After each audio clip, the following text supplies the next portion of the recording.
What's up, everybody? How's it going today on this fine Saturday? Hope you guys are all having a good weekend.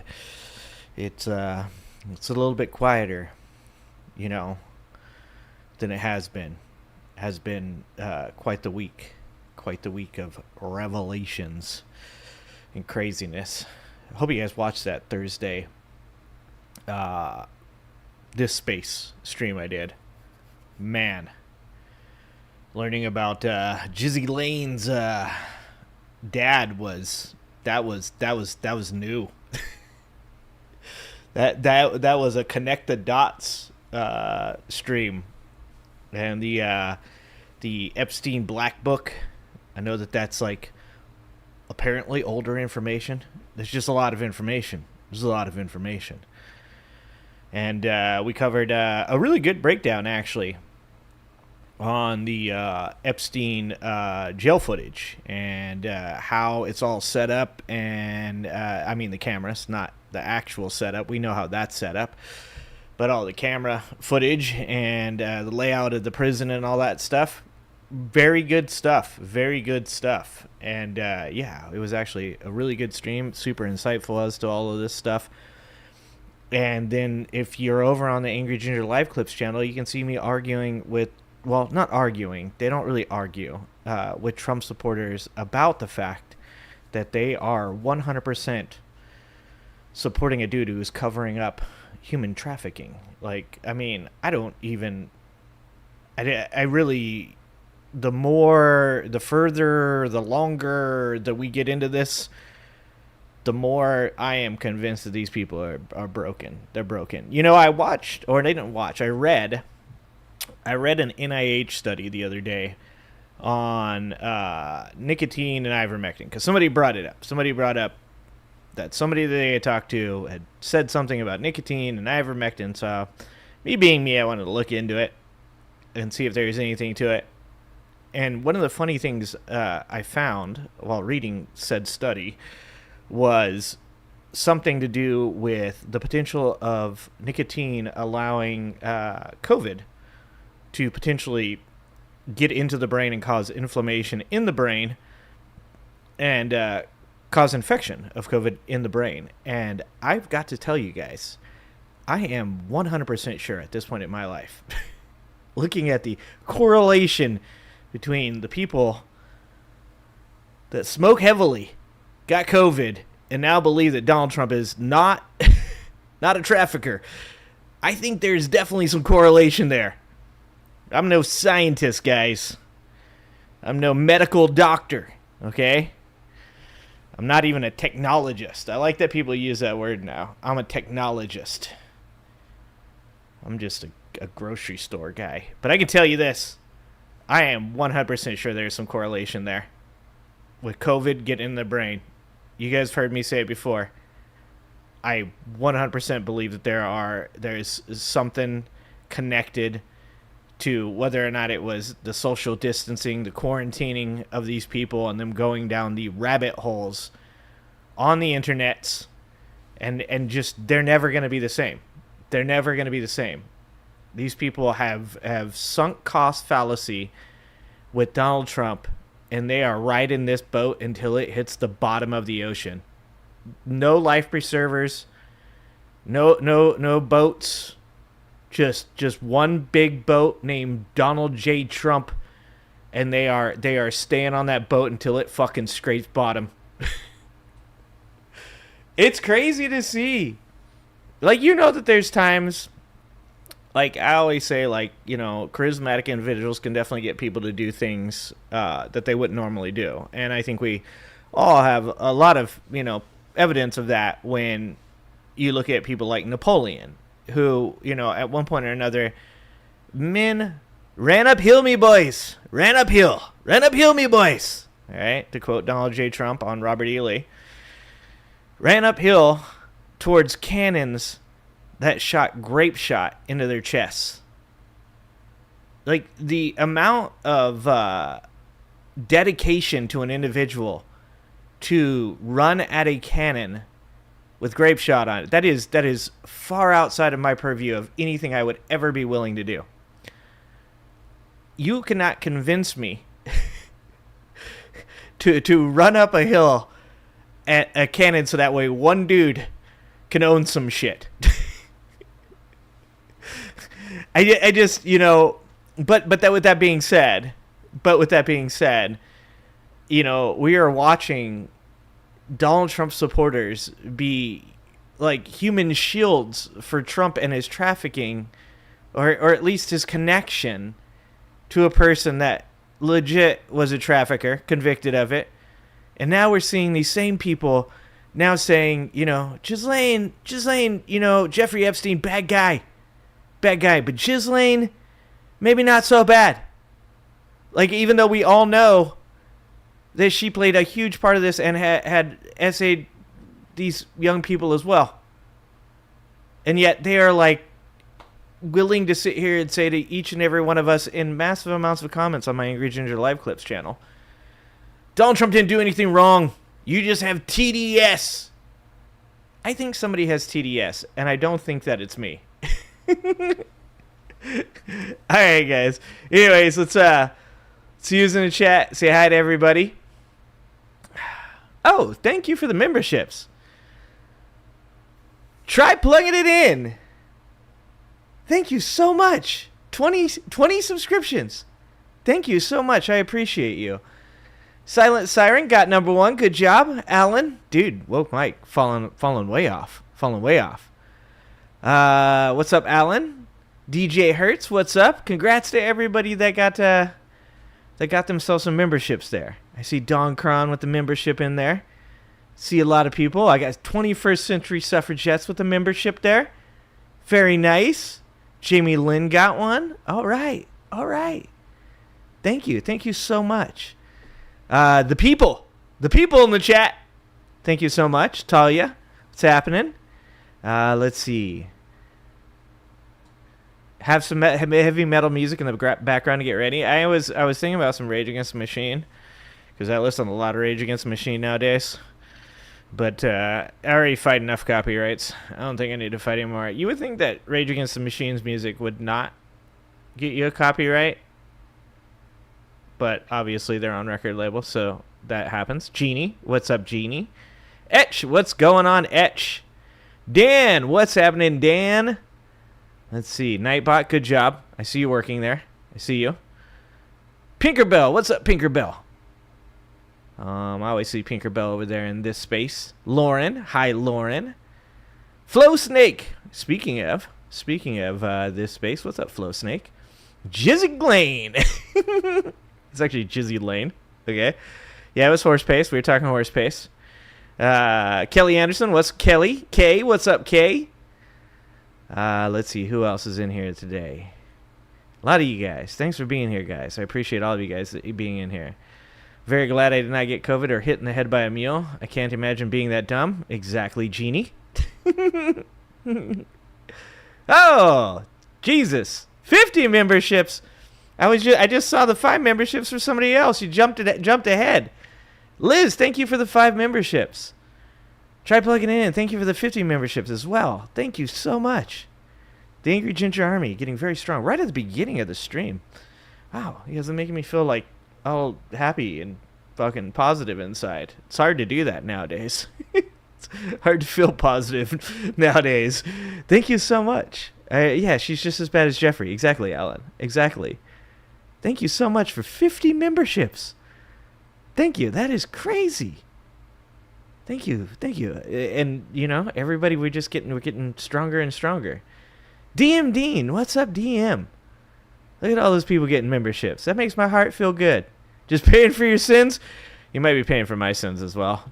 Try plugging it in. Between the two of us. we are. You're paying for mine and yours right now. Good job. That is I will pay that forward for sure. Thank you so much. You must sin like hell. Don't we all? Thank you guys. Thank you so much for everything, and thank you for all the memberships. You guys are amazing. It must be Christmas as I'm drinking out my Grinch cup here. Congrats to everybody getting themselves a membership there. Thank you so much. Thank you. All right. Well, what do we have to do today?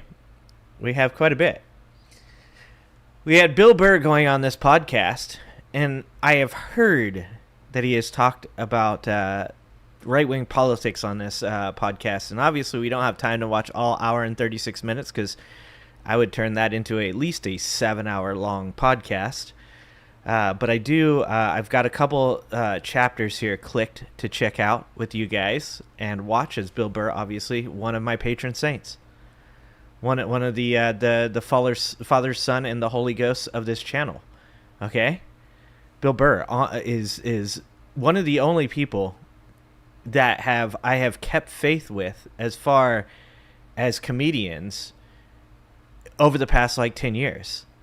I want to be completely honest and expose my bias to the fact that it is a ginger. And I do appreciate my ginger people.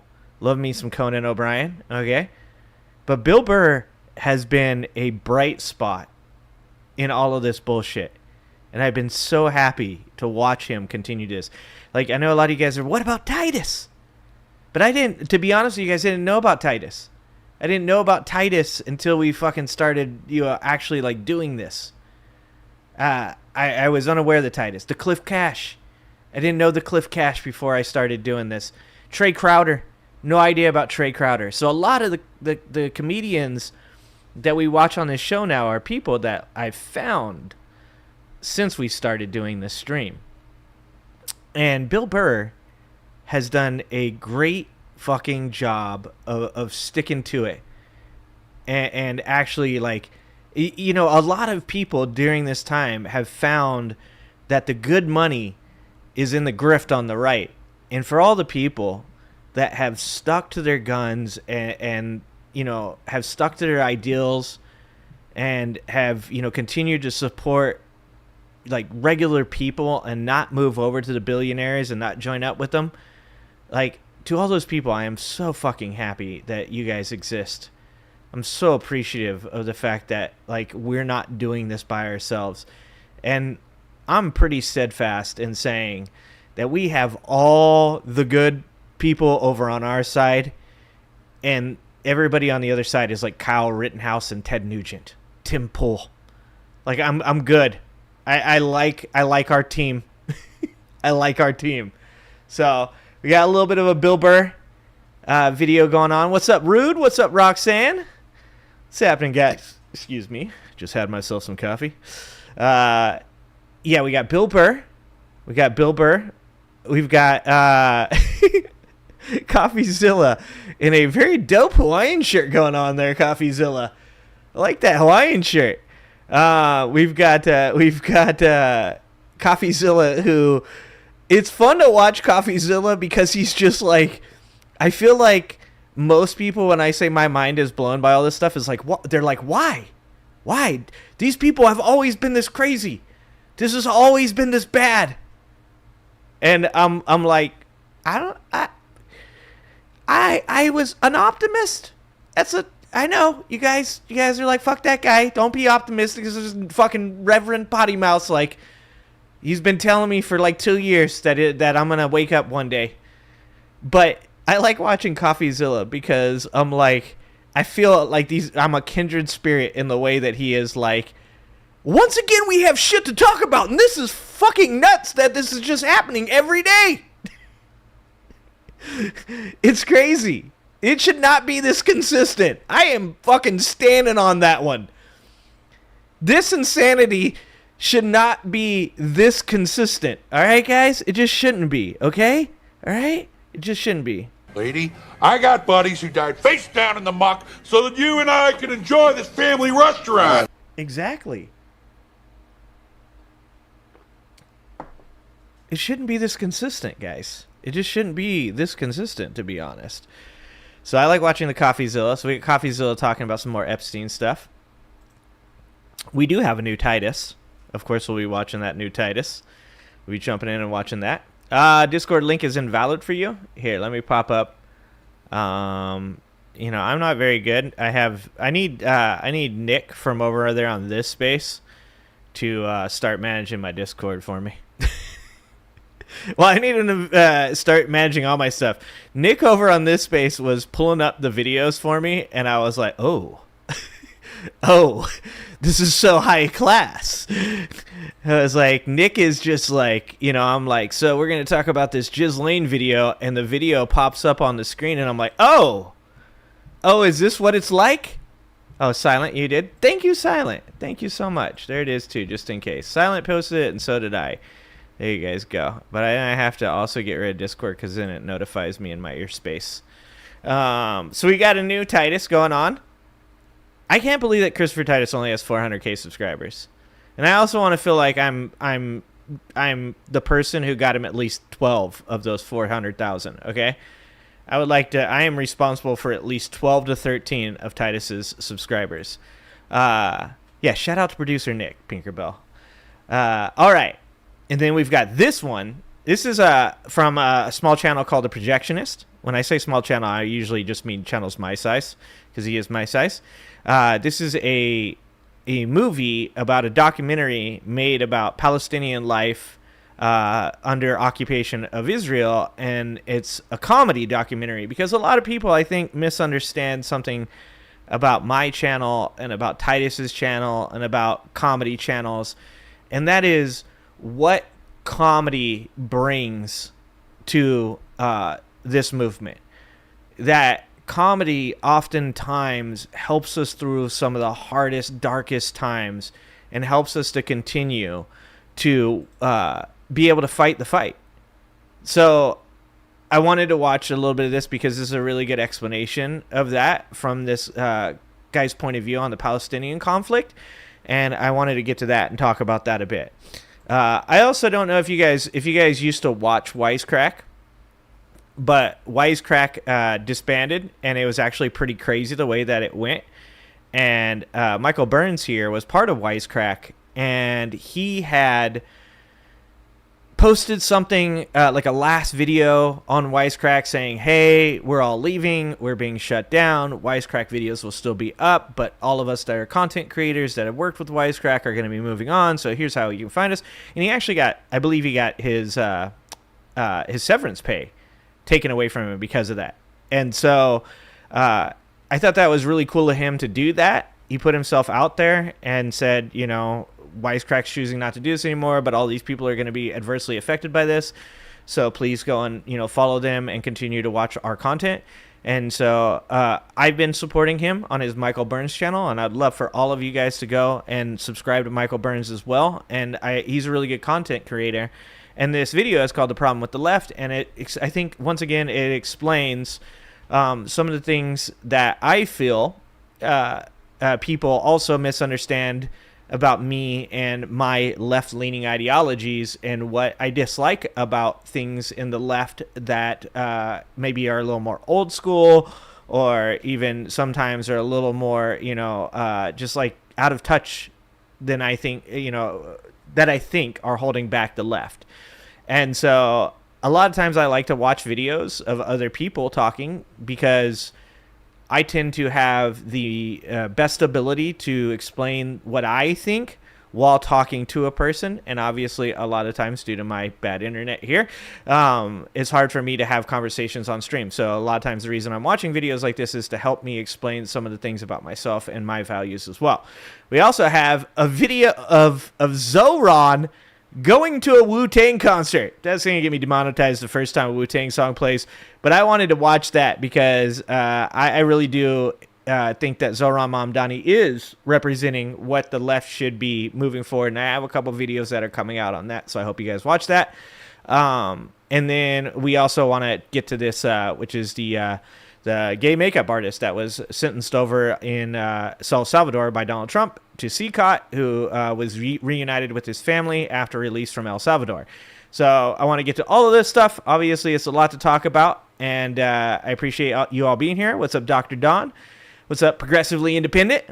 Thank you guys so much for being here. Golf, what's up? What AG is getting at is our spirit animal together is now the badger. Live it. Know it. Be it. Badgers don't quit. Dude, that's my style, Golf. Golf. That's my style. My dogs are goth. Thanks for being here. Thanks for coming over and joining the chat. All right. So, yeah, we've got a lot to get to today. Yeah, are we honey badgers?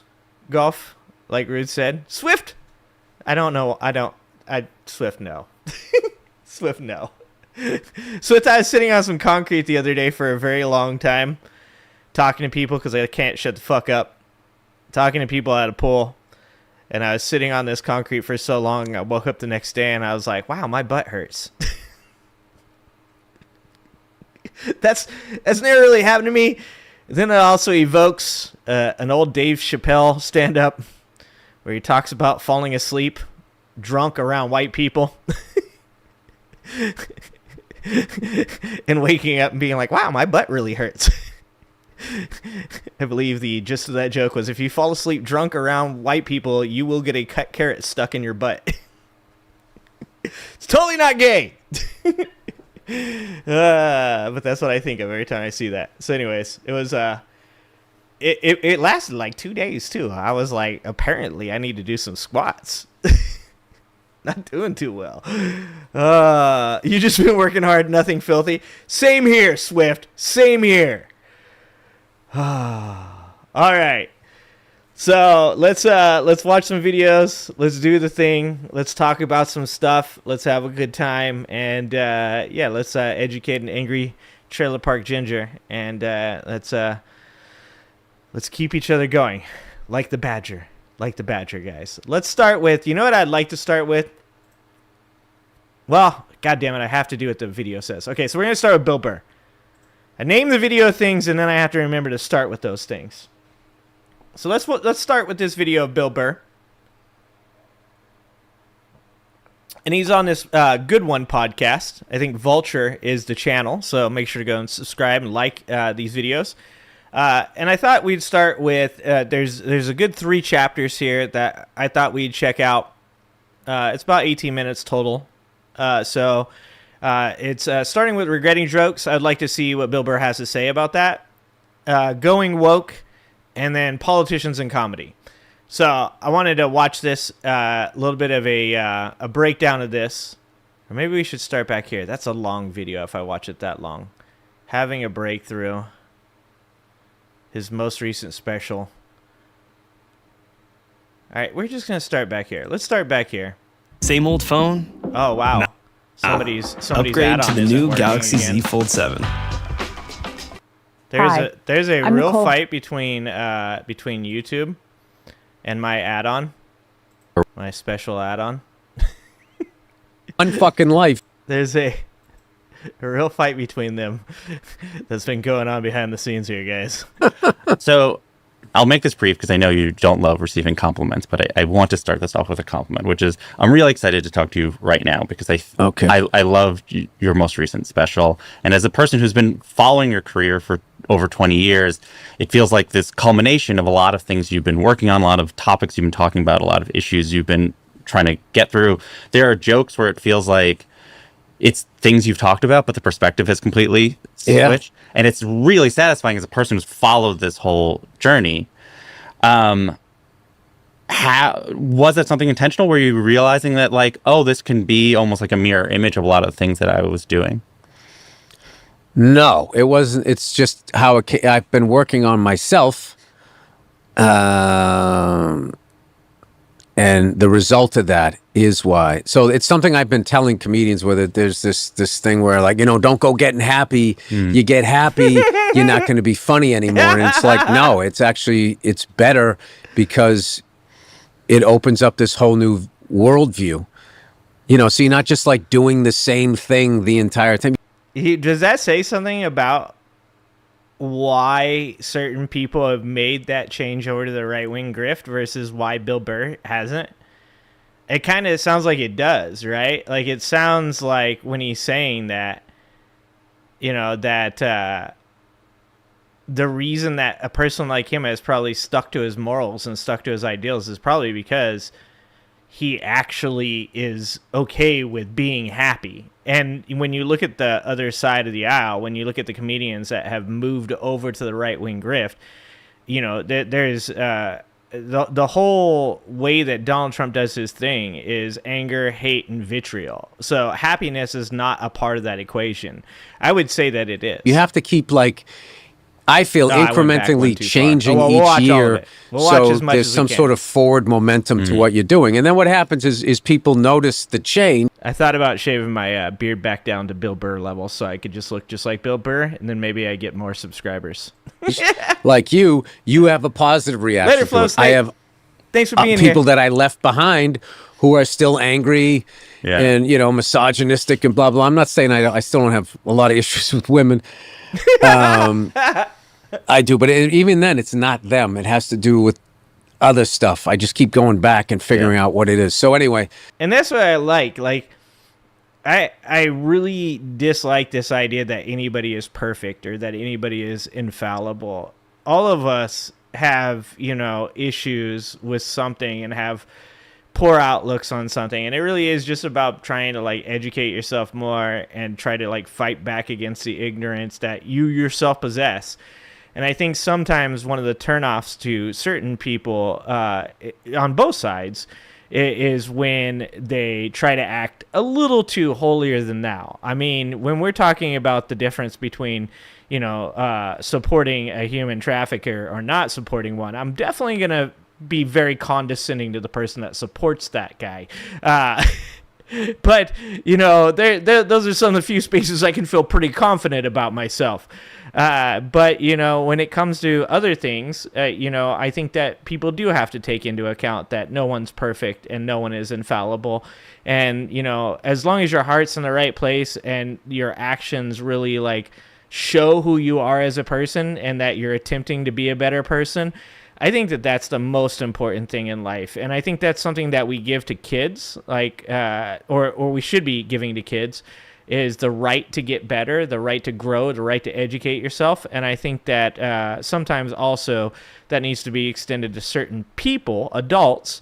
But like I said, that has to all be proven through actions. Like, you have to show people that you are willing to be better. So, like, I get, like... Oh, I love his wife. His wife is amazing. I definitely have like, this fall off of the stay angry bro guys that I had, and it's like, they're not fans. And like, I just think, like, well, hey, man, I hope you're not angry your whole life. Right? Because I was on my way to doing that, and I don't want to be that guy. So, Exactly. I was on my way to being that guy as well. Like, everything makes me mad. Everybody's an idiot. I hate it. Like, everything pisses me off. It's just not a good way to live. And that's literally what MAGA is. MAGA is just a group of people that want to stay mad their whole fucking life. It's like, dude, don't you guys, like, there's something you guys like, right? Like, go get on a boat and, like, go blast some fucking yacht rock, dog. Like, isn't that what you guys were doing before Trump came around?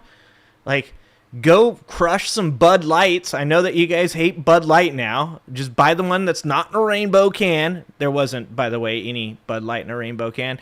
But go find yourself some Bud Light. Fucking get on your boat. Go to your happy place on the lake. Bump you some fucking Kid Rock. And find your happy place. Like, because this, like, staying mad at life shit, just, it ain't worth it. Old me, if somebody would have said that, I would have been like, well, fuck you. I'm doing what I want. But I can still, even as the person saying you're not as funny as you used to be, I can still have empathy going, like, I know what he's saying. Yeah. It's like, don't go to the light because I'm not ready yet. Mm-hmm. Stay here in the bar with me thinking all of this, like, negative stuff. And it's like, I don't... I don't want to be the Pied Piper of that. I did it, and Yachtly crew. Yeah, I don't want to be. My tombstone. Here lies Bill Burr. He was angry. Like my one fucking life that I had. I did that. So, and I'm also realizing that everybody, it's kind of what it is. You have your shit you have to work out. That's your life sentence. Whatever thing that you're doing. Yeah, and when people come in here and they'll say, like, they're like, I don't know if you're such an angry ginger, maybe that shouldn't be your name or whatever. It's like, a lot of people need to understand, and this does have some, like, background behind it, is that on one or two occasions when I was a little bit younger, as a younger father, My children may have observed me being an angry person at other people and, threatening to fight them out in a parking lot. And it became a joke between me and my daughter, where she would like jokingly say either, are you going to fight him in the parking lot? Or she would be, say things like, oh, that's because you have angry ginger issues.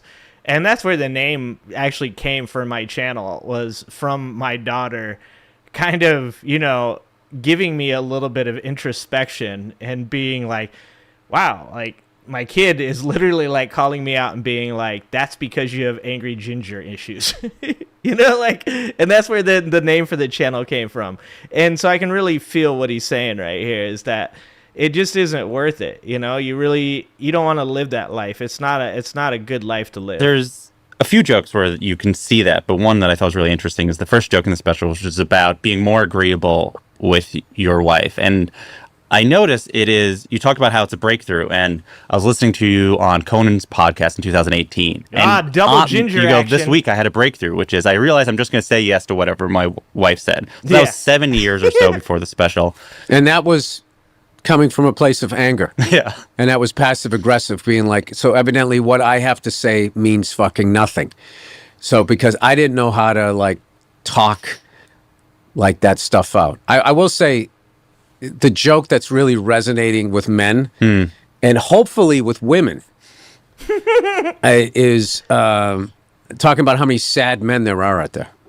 Yeah. Like I don't, and like the amount of men that relate to that, the amount of men that are married and are lonely and they're sad and don't feel appreciated.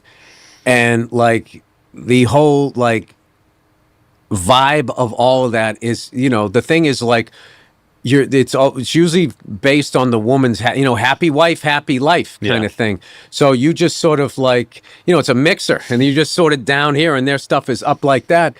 And like what is I know a thing or two about I assholes. gotta fix my add-on.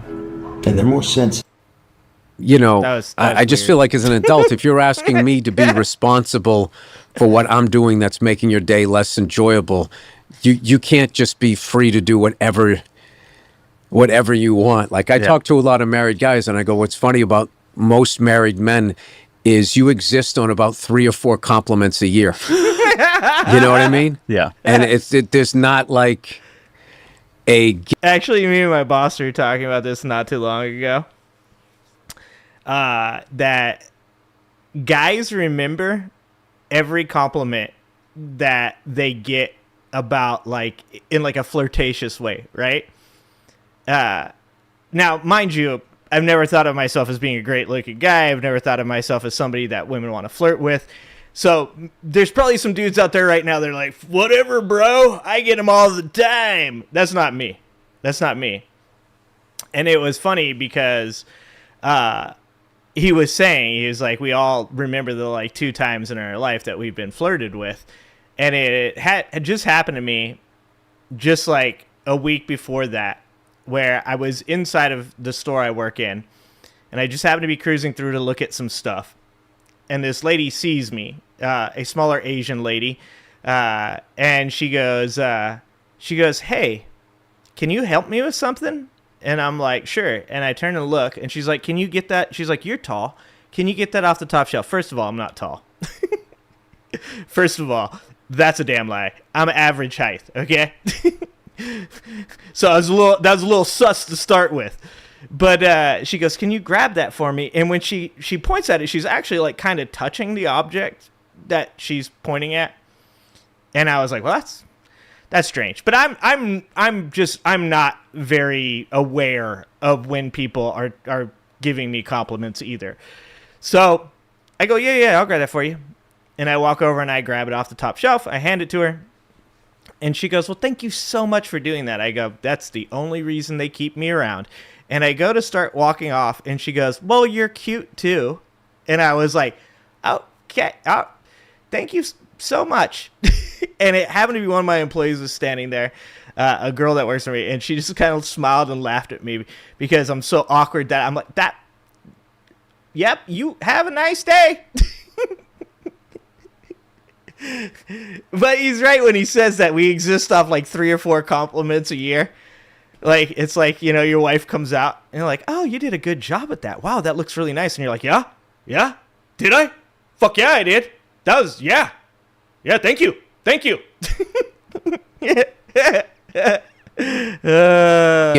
I don't know what that is, but like there's this funny thing on Instagram I saw where this woman was going around randomly complimenting men. Nice. And the fucking first like look of shock on their face, because women don't approach guys like that, but there's also this funny thing of like, wait, I remember what this oh, that's a compliment.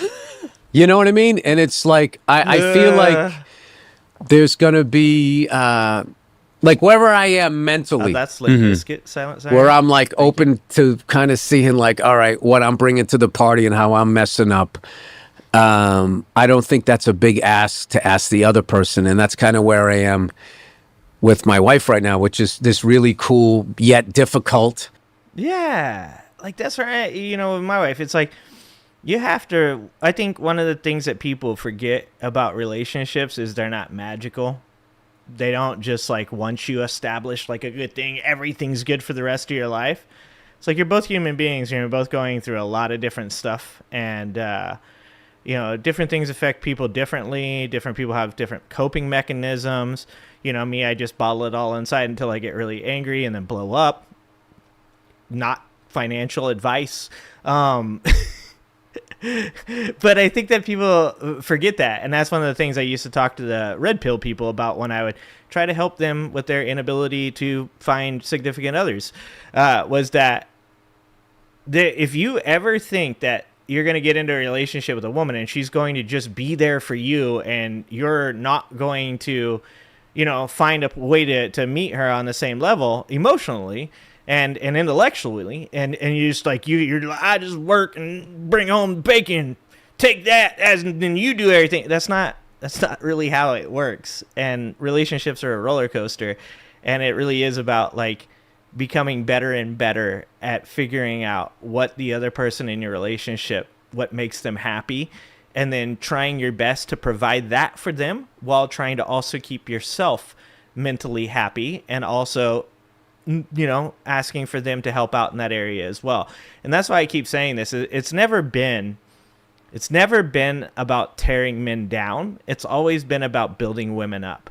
It's in my head. I'm not saying this is what society is about. I'm saying for me and my ideals and ideologically what I believe is that rather than saying men have had this for X amount of time, so we must bring these men down to these women who have had a lack of these things. Instead, I think that we should be building women up to a point where they have all the same things, the same rights, the same, you know, abilities as men do in society to accomplish their dreams and and accomplish success without tearing the men down. And that's a really difficult equation because there's a lot of history and unfortunately a lot of bad things, abuse and such that has happened to women. And that creates a really difficult relationship to mend.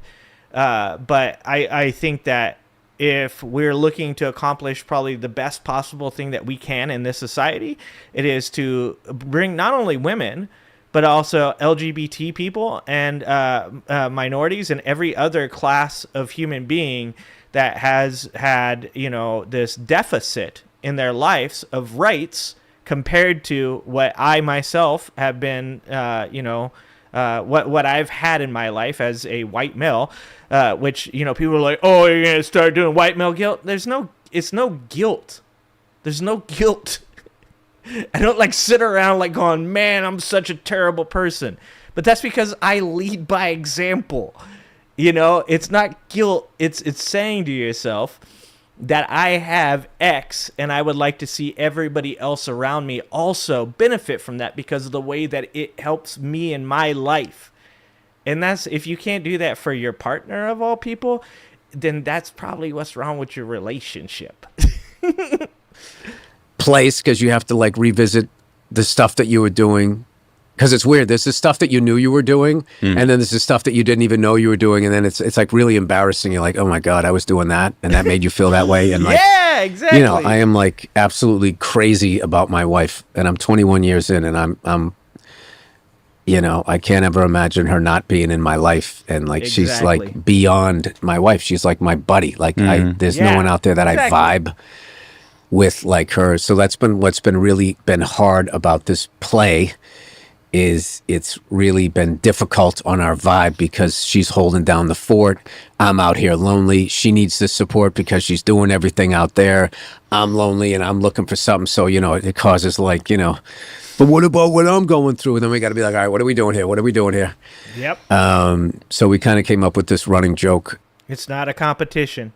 It's not a competition. You're in it together. And that's not only about your personal relationship with your significant other, but it's also about your relationship with the people around you. Is you can extend that from your relationship with your significant other to your community, to the people that have the same values as you, and say, what can I do with you to also help you achieve success and happiness so that way I feel good about where you're at as well?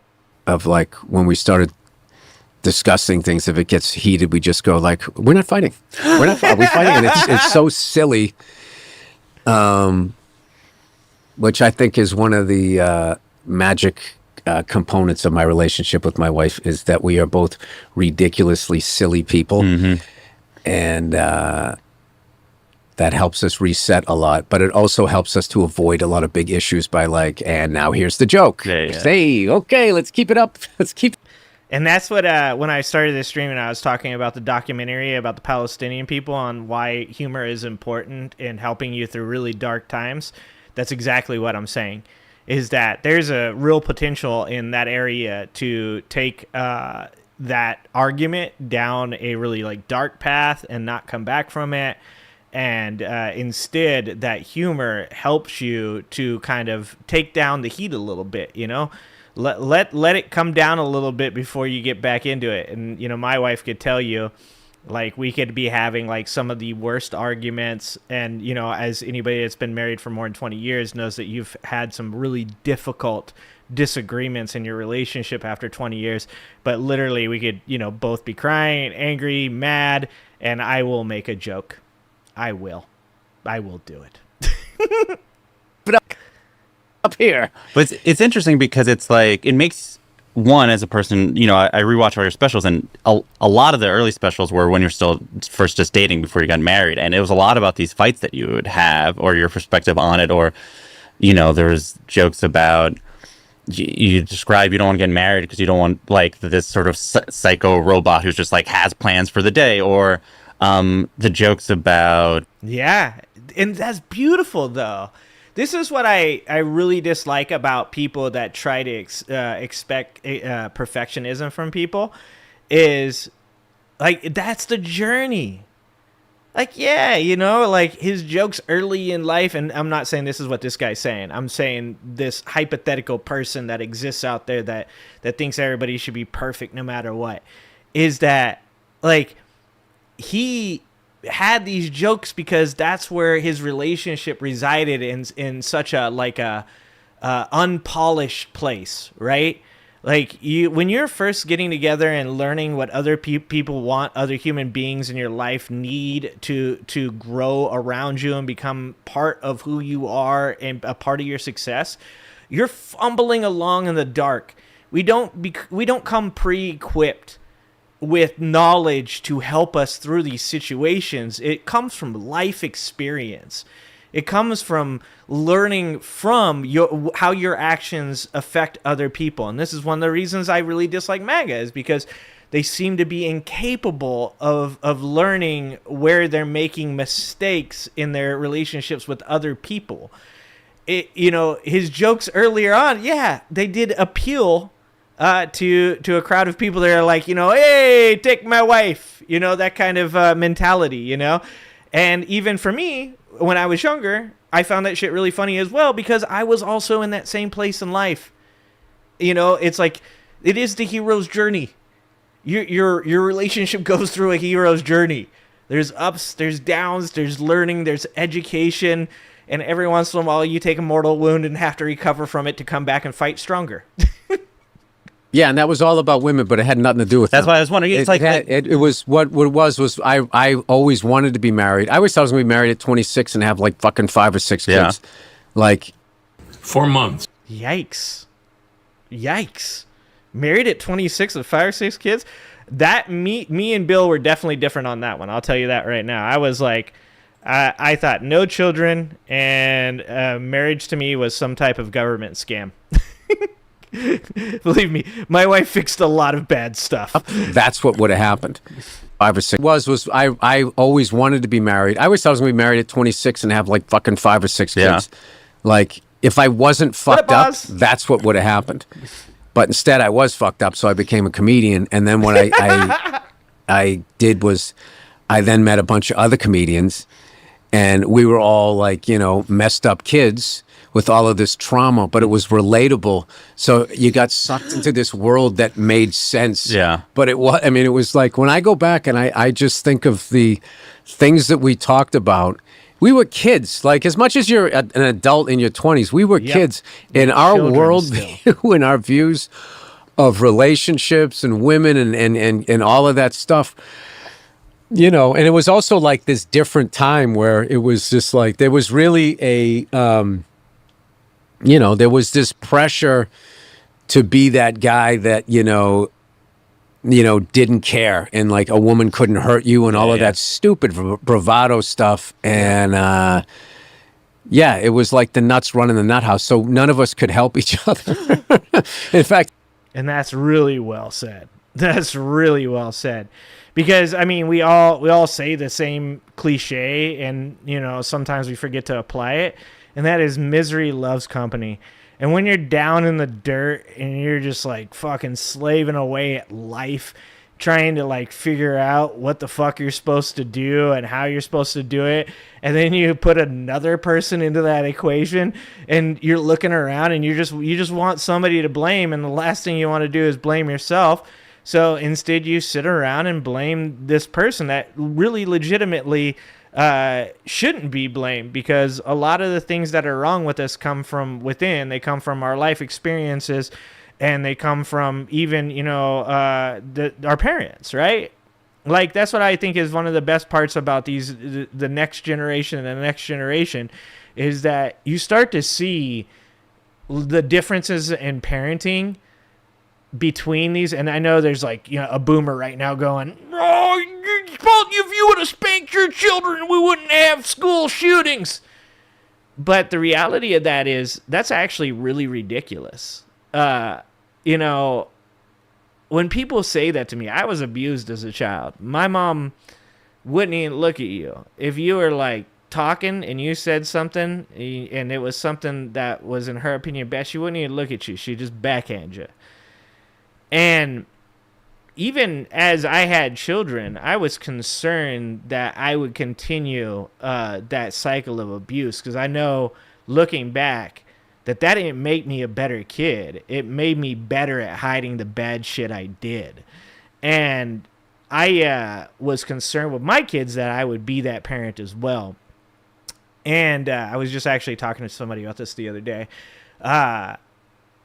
I never had to spank my kids. I never had to do any of that, because I really learned how to talk to my children like they're real human beings.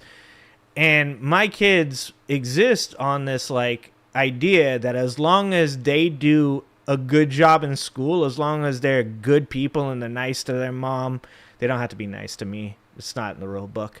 As long as they don't get into trouble and stuff, they can have almost anything that they want. So my daughter right now during the summer will sleep till 2, 3 in the afternoon because she stays up late with her friends, messing around. And there's a lot of parents out there that are like, why would you ever allow that? My wife's like, why would you ever allow that? But I look at who my daughter is as a person, and my daughter is a scholar athlete. My daughter plays multiple different sports: soccer, track and field. My daughter is a straight A student in high school. My daughter is a good human being that does not get into trouble and sticks up for her friends. And as long as she continues to do those things, I don't see any reason to put restrictions on behaviors that don't actually exist. And the same thing goes for my son. So, you know, I think that when he's sitting there saying, we're all sitting around and, you know, making these kind of, you know, bad jokes because of the fact that, like, we're all in it together and we're commiserating over our misery, you know, that really says something about the generation to generation change. And I think it also says something about comedy and why a lot of older comedians are really upset about where comedy is today, is because these younger kids don't have the same experiences that we did, and therefore they don't find the comedy that we found funny when we were younger funny, because they didn't have the same life experiences. They're not interested in commiserating over the same thing. I'm sure they have their own things they'd like to commiserate over, but you know, it's a different time. And like Anthony Jeselnik said, if you're on stage and people ain't laughing, it ain't them that's the problem. It's you. Your shit ain't funny.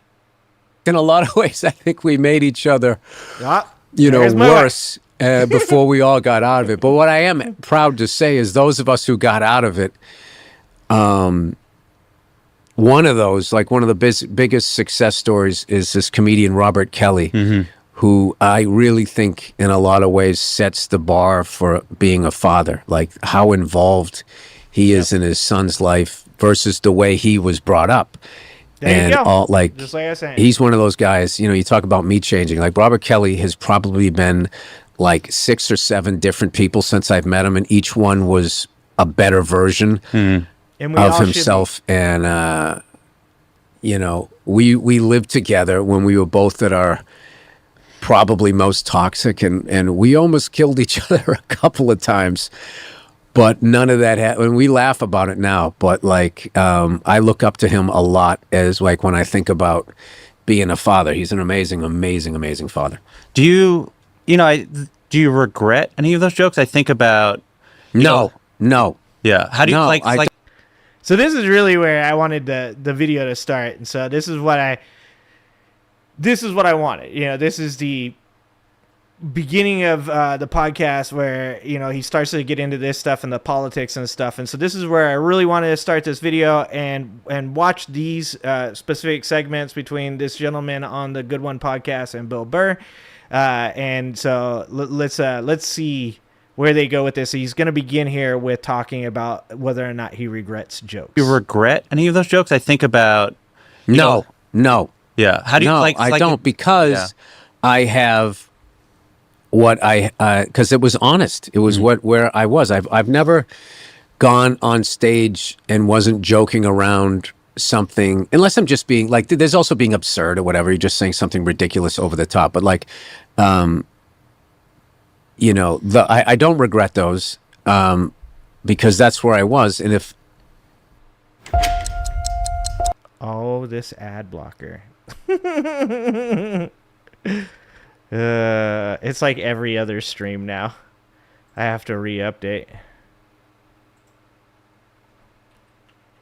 Like, you know, I don't regret those because that's where I was. And if I didn't do that, then what you're seeing me do now wouldn't have like this nice arc to it. And it's like, I feel like somebody who came up like I did can watch the whole thing and see a way out, hopefully, because, you know, the things that happen to you when you're a kid can really, you know, adversely affect the one life you have to live. And then the worst part is, you know, you think, well, I'm not as bad as what happened to me, but you don't understand, like, and your idea of where the middle is, I would say like that's going on with politics right now, where it got so fucking crazy left. What's going on now on the right feels like the middle. And it's like, no, it's just boiling water on the other side. We need to have the depressing thing about traveling is you just meet everybody and everybody's sort of chill and cool. And then you watch CNN and Fox News, and it's like, it's like this is not an accurate depiction. And it's like, are you doing this on purpose to destroy the country, or is it because there's so many channels, cable is dying? It's because if it bleeds, it leads. That's why. I mean, this is just old school news media that goes all the way back to when the fairness doctrine was gotten rid of. What was it, in '84 under Reagan? You know, I've tried to say this a lot about this channel, is that, like, I do believe in a path to redemption for people, and he was even talking about that a little bit, about who he was years ago and who he is now, and how he's that person now because of who he was then. And I think that that's really important, because we can look at how that can go wrong as well, right? Because if you're younger and you start moving into your older years and you're learning from your younger experiences and you're recognizing your mistakes and you understand the flaws and faults of your logic, then you start to become a better person as you grow older and older and older. And when we see that with somebody like Bill Burr, it's really, like, great to see. You really feel good about it, because that's what you're supposed to do. You're supposed to grow older and wiser.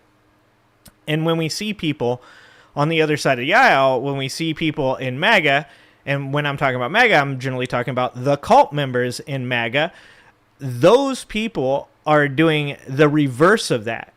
Some of these people, a lot of you have them in your family, were people that 10 years ago were not this, angry, hate-filled, vitriolic person. And I know, like, a lot of people will want to be like, no, these people have always been that way. But that's a really reductive way of looking at things, is there are certain people that, due to traumatic instances in their life, they lost a loved one, or, they lost something they attached, like, their personality to, like a business, or they're being a father or something like that, and now they're listless, right? And those people are regressing from that hero's journey, and they're becoming more angry and hateful as they get older. And that's the opposite of what you're supposed to do. You're supposed to become the old man or old woman on the porch, smoking a pipe and telling your stories to the children. You're not supposed to become an old person that's like Gran Torino, okay? You're not supposed to become the character Clint Eastwood played in Gran Torino. That's the wrong way to go. And, I think that it is important to remember that young people make mistakes, that young adults make mistakes, and as long as we continue to grow and get better, that's a really good thing.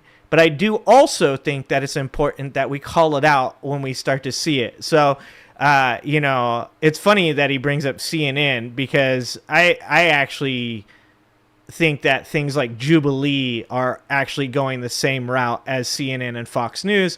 And I think that's because of audience capture. And once you find that what you do that makes the most money for you is polarizing people and being angry and causing, vitriol and fear in people, once you realize that that's your audience capture, there is no coming back. I've said this a bunch of times about alt media on the left, is a lot of the alt media on the left is not anger, hate, and vitriol, and therefore it is not as profitable. When you look over on the right side of the aisle and you see people saying, hate immigrants, hate LGBT people, hate the other, hate non-religious people, hate anybody that isn't, down with a white ethno state, like, that's where you recognize that the if it bleeds, it leads equation is still very prevalent in society, and it's going to be very hard for us to overcome it. That you need to just show people running around with their heads on fire to get somebody to stop and watch it and get clicks so you can get advertising so you can keep your fucking pool. Sorry, that tangent took me on. I'm trying to remember what I was going to say. You do that a lot. Don't blame yourself. It's okay. It's a ginger thing. You were talking about when I went, when I go back and I look at my stuff, do I regret the things that I've said? Listen, you're always going to regret things that you said, but you can't you obviously, I know now. I mean, I regret betting the fucking, whatever. If the Super Bowl this year, you would regret betting the Chiefs because the Eagles were going to fucking kill them. Right? So that they did. There is that, but it's just like you can't beat yourself up for being human. Yeah, I think the question that was the dumb thing when they would do those witch hunts. I went back 3 years. in your fucking Twitter account and found out that you said something. Oh, did I make a mistake? Yeah. Yeah. Was I in a bad mood that day? And you went back 3 years? That's a pretty good run. Well, I think about... And that is one of the things that I've pointed out before, is that when we get into this, delving into people and who they are, it's very important to understand who they are today and whether or not who they are is their honest self, because people do make mistakes when they're younger. People do say stupid shit when they're younger. Like I said, I've said this a bunch of times on this channel. It's nothing that I've ever hidden before. It's not some kind of big secret. I grew up in a really bad place and I did really bad shit. Not anything at this point that, like he said, that I wouldn't say I regret it, right?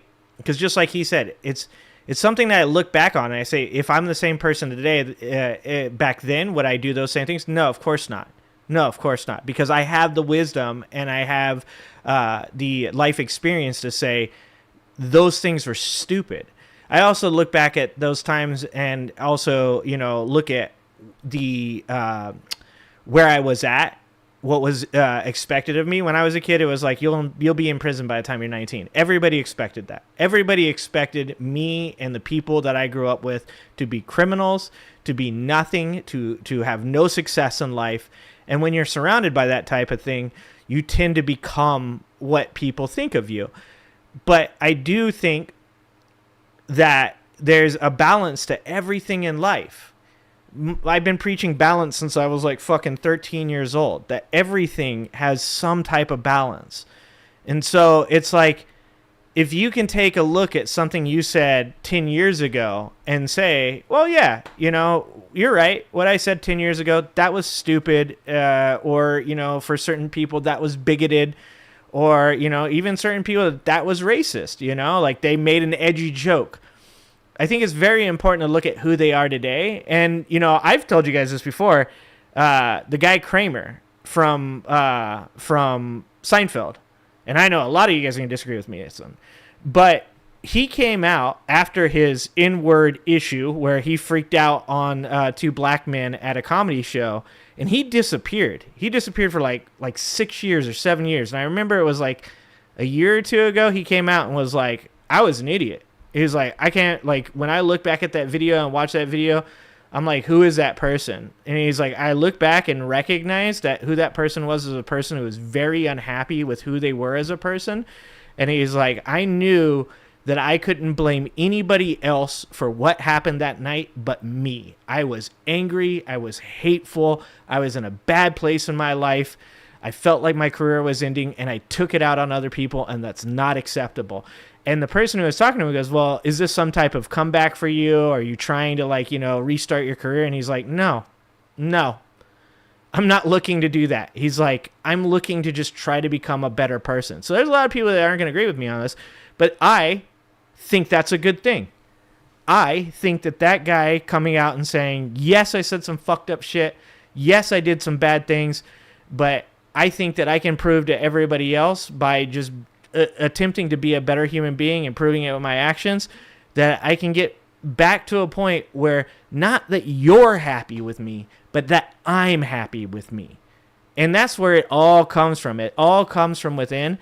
So, I think that's important what he said. Just like sometimes, 5-6 years ago, and I think that Trump triggered this on a lot of people because he made people so outwardly able to do the shit that we dislike that it made people super fucking mad, and they started just dragging motherfuckers out and shooting them in the street pretty much, figuratively, for social indiscretion.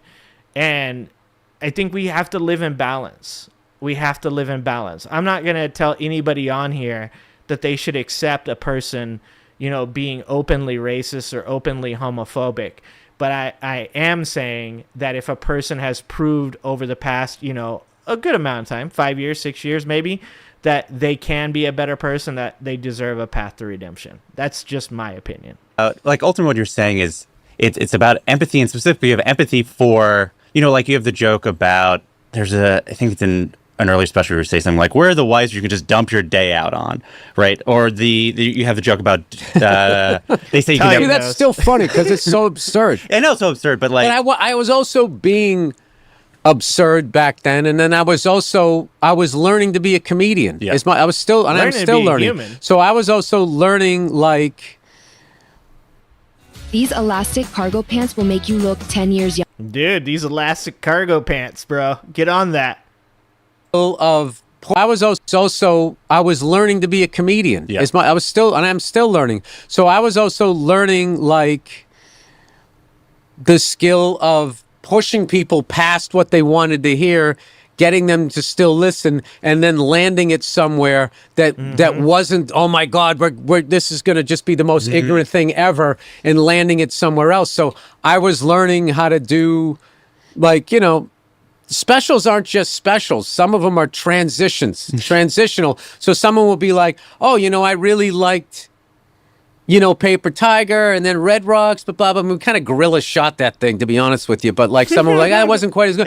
That was more of a transitional I like Red Rocks thing. Like to get, because I was in the middle of undoing a lot of stuff about myself. So I was, or whatever. Someone like Red Rocks better than Paper. I'm not saying, whatever. Yeah. Everybody always has like their opinions. But there's specials that are, you're catching somebody, sort of mid-stride, like they haven't planted that foot or where they're going to be. So, like, I'm excited about my new hour that I'm writing because this one is, it's more of my self-examination, but, like, my worldview is, like, it's apolitical, and it's trying to bring people together. I'm trying to do the opposite of what's going on out there. Because it's really disturbing to me that like states don't like states. Like this is feeling like we're going to have a civil war if we're not careful here. And like when I was growing up, everybody hated the Russians. Now people hate California or Florida or New York or Texas. And it's like, guys, same team. You're on the same team. People can have different opinions. You know what I mean? And now they can have different opinions, but those opinions do have a bar. Okay. So I will 100% disagree with that. Yeah, because and this is a moment where most likely somebody like Bill Burr, because I've heard Bill Burr's other stuff that he said about like the ICE thing, about billionaires, about the way that Trump's acted, that with the knowledge of what he's said before and applying it to what he's saying right now, most likely this is an all men type of moment, right? Where a woman will say all men are X, and then you'll have some man that stands up and goes, well, hold on, that's not me, right? And a lot of times the woman saying, yeah, I'm not talking about you, I'm talking about the majority of men that I know, right? And this is kind of, for me, the same moment. Most likely that's what he's saying, but I'm going to disagree anyways.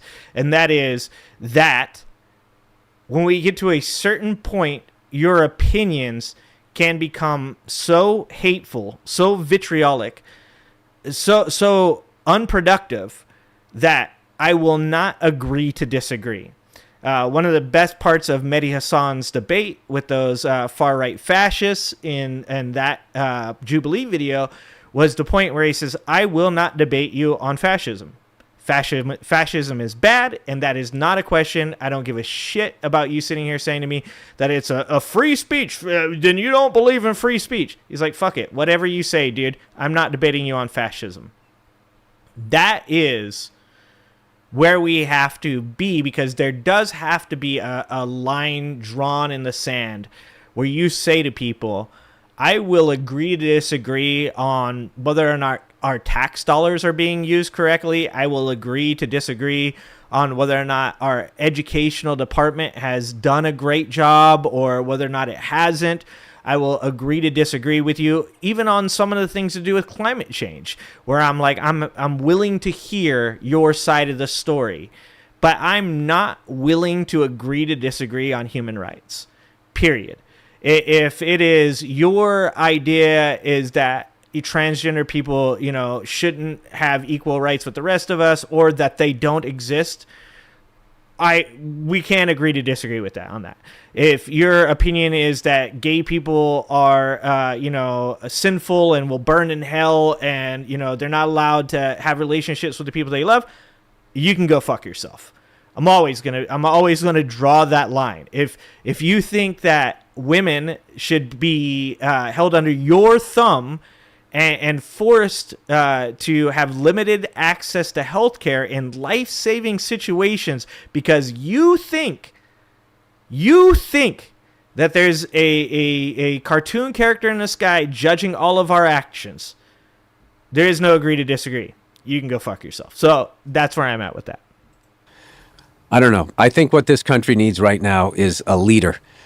And are you the leader? 100%. No. Okay. No. I don't mean that. I'm talking about politics. Got it.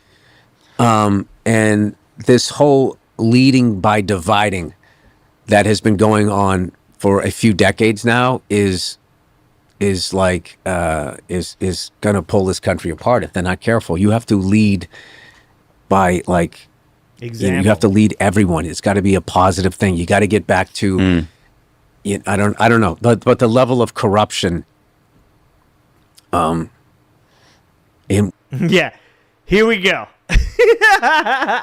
Let's get some water,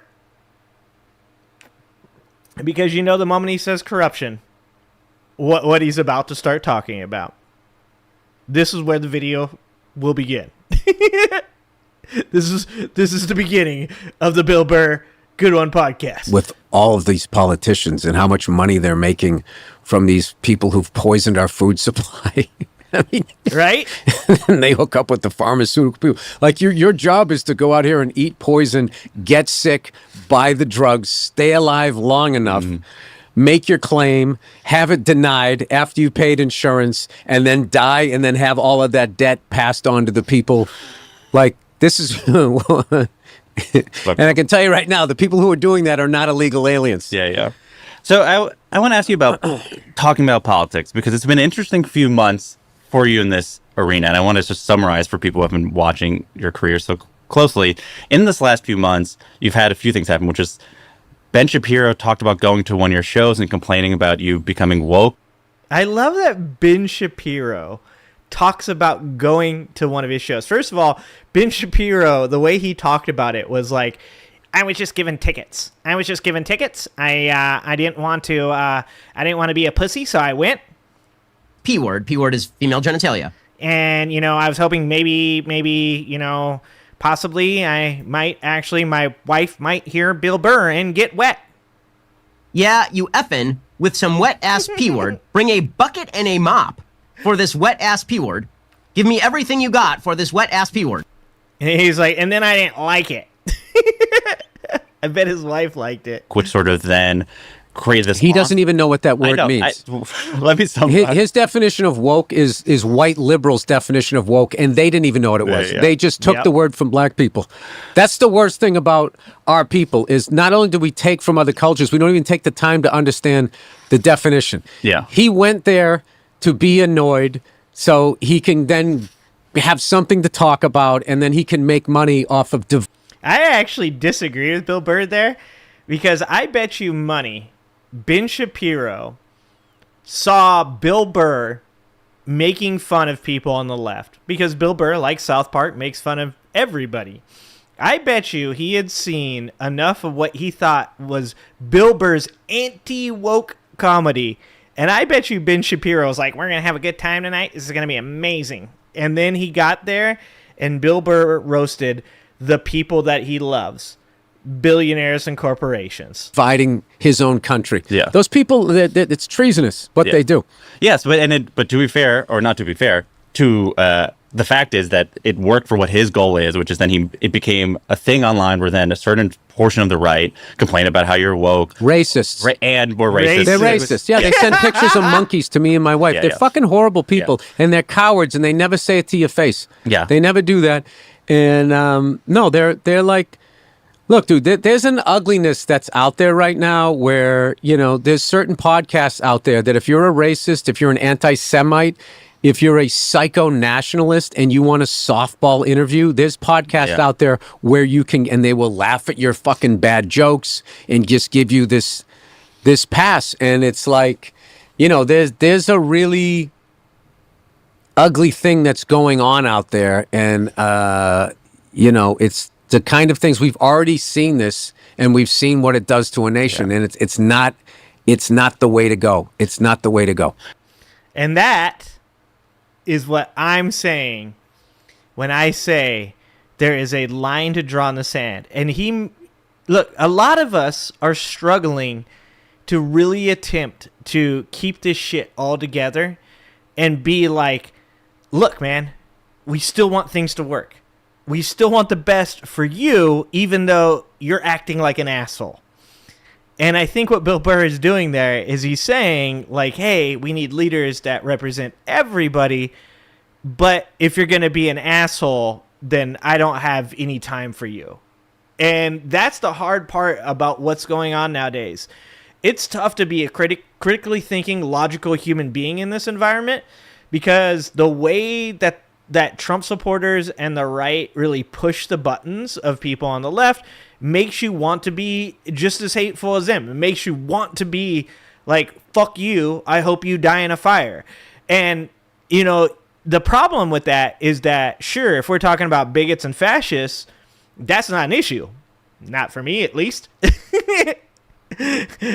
But if we're talking about, say, somebody that we meet that we don't 100% understand their political point of view, or maybe that we don't know exactly how politically literate they are, and they say something along the lines of, well, you know, like, I didn't like almost immediately your response is like triggered to, oh, you're one of those fucking people. And I think what he's saying when he's saying we need, you know, an ability to bring us all together is that we should be able to say to a person why. When that person says, oh, well, you know, she jailed this many people for marijuana or whatever, you should be able to say, you know, actually those statistics are incorrect. Can I show you information that debunks what you think? And then to have that person go, oh, that's weird. That's crazy. I didn't know that that's true. That's the type of conversation that we should be able to have, but we can't have because there's this level of fascistic bullshit that currently exists on the right. And it's so fucking prevalent and it's so loud that it makes it almost entirely impossible to give anybody the benefit of the doubt before, you know, having a real conversation with them. And when you see him kind of like his level of emotion raise up a little bit here, and he starts being like, fuck these people and fuck what they believe, don't forget the 5 minutes ago he was trying to say we need to, like, you know, we need to be able to come together. Because that's how most of us feel. I think Bill Burr represents literally what most people on the left feel right now. And that is, we'd love for fucking you guys to get on board with this shit and realize that the middle class is getting fucked over every day. Every day we're getting fucked over. And there's fucking billionaires that have convinced a whole cult of fucking Trump followers that they should fucking hate you more than they hate them. We are all Bill Burr. So, and then at the same time, you know, you're talking about billionaires, you're talking about stuff like this, and people on the left have been really embracing you, and they're sharing your videos. No, that's not true, dude.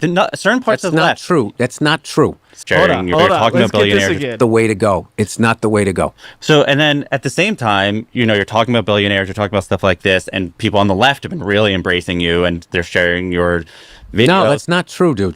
Certain parts of the left. True. That's not true. Certain portions of the left. That's not true. And certain portions of the right. Sure. There's common sense on both sides. Sure. But we keep doing this shit. Where it's like, oh, the right's all fucking racist, and dude, the left is some of the most fucking. They most of the left feels like if they have a black friend, they don't have issues. Okay, I'm out of that. Yes, I'm out of that, so I don't want to hear left and right crap. They're all. But this is where I always say this, right? This is why it's important to understand that people represent values, not parties represent values. What he's saying is fucking right. You know, it's like if you want to have common sense logical conversations with any given person, it has to start from almost an apolitical point of view. You have to be able to, have a conversation that doesn't involve the most extreme examples on either end of the spectrum. And that's really what's happened to our culture, is the right has become so far to the right now because they got triggered by Obama being a black dude and being elected, that now there's no conversation where you're just discussing whether or not our tax dollars are being used in the correct manner, or whether or not, Obama's foreign policy was worse than Bush's foreign policy. That's what those conversations used to be. I just watched this video the other day that was talking about how right-wing presidents used to talk about immigration. Let's see if we can just find that. Let me see if I can find this real quick. Because this was actually like really, really good.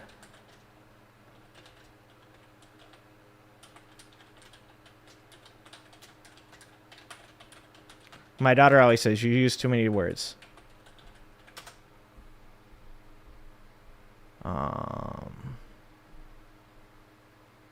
Is that the Lincoln Project that did that? Oh, here it is. I think this I'd like to see something done about the illegal alien problem that would be so sensitive and so understanding about labor needs and human needs that problem wouldn't come up. But today, if those people are here, I would reluctantly say I think they would get whatever it is that they're, what the society is giving to their neighbors. But the problem has to be solved. The problem has to be solved because as we have kind of made illegal some kinds of labor that I'd like to see legal, we're doing two things. We're creating a whole society of really honorable, decent, family-loving people that are in violation of the law, and secondly, we're exacerbating relations with Mexico. We're talking about putting up a fence. Why don't we work out some recognition of our mutual problems, make it possible for them to come here legally with a work permit, and then while they're working and earning here, they pay taxes here. And when they want to go back, they can go back, and they can cross and open the border both ways by understanding their problems. This is the only safety valve right now they have with that unemployment that probably keeps the lid from blowing off. I'd like to see something done. And then there's another one. Let me see if I can find it real quick. Is Bush Jr.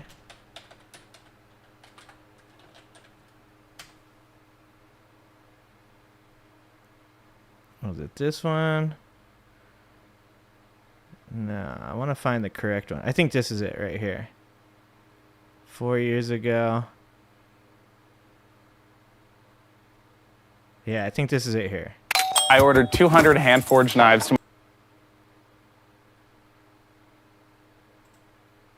Crisis on the southern border. Arizona's governor has now declared a state of emergency to handle the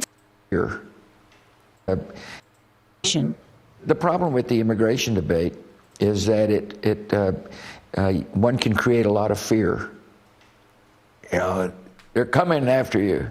The former president hopes his voice makes that debate less fearful after 4 years of anti-immigration rhetoric. Was President Trump a uniter? No, the country was very divided during that period of time. And, as a result, he wasn't reelected. President Bush tells us that it was a prominent Republican's idea to get him back into the immigration debate.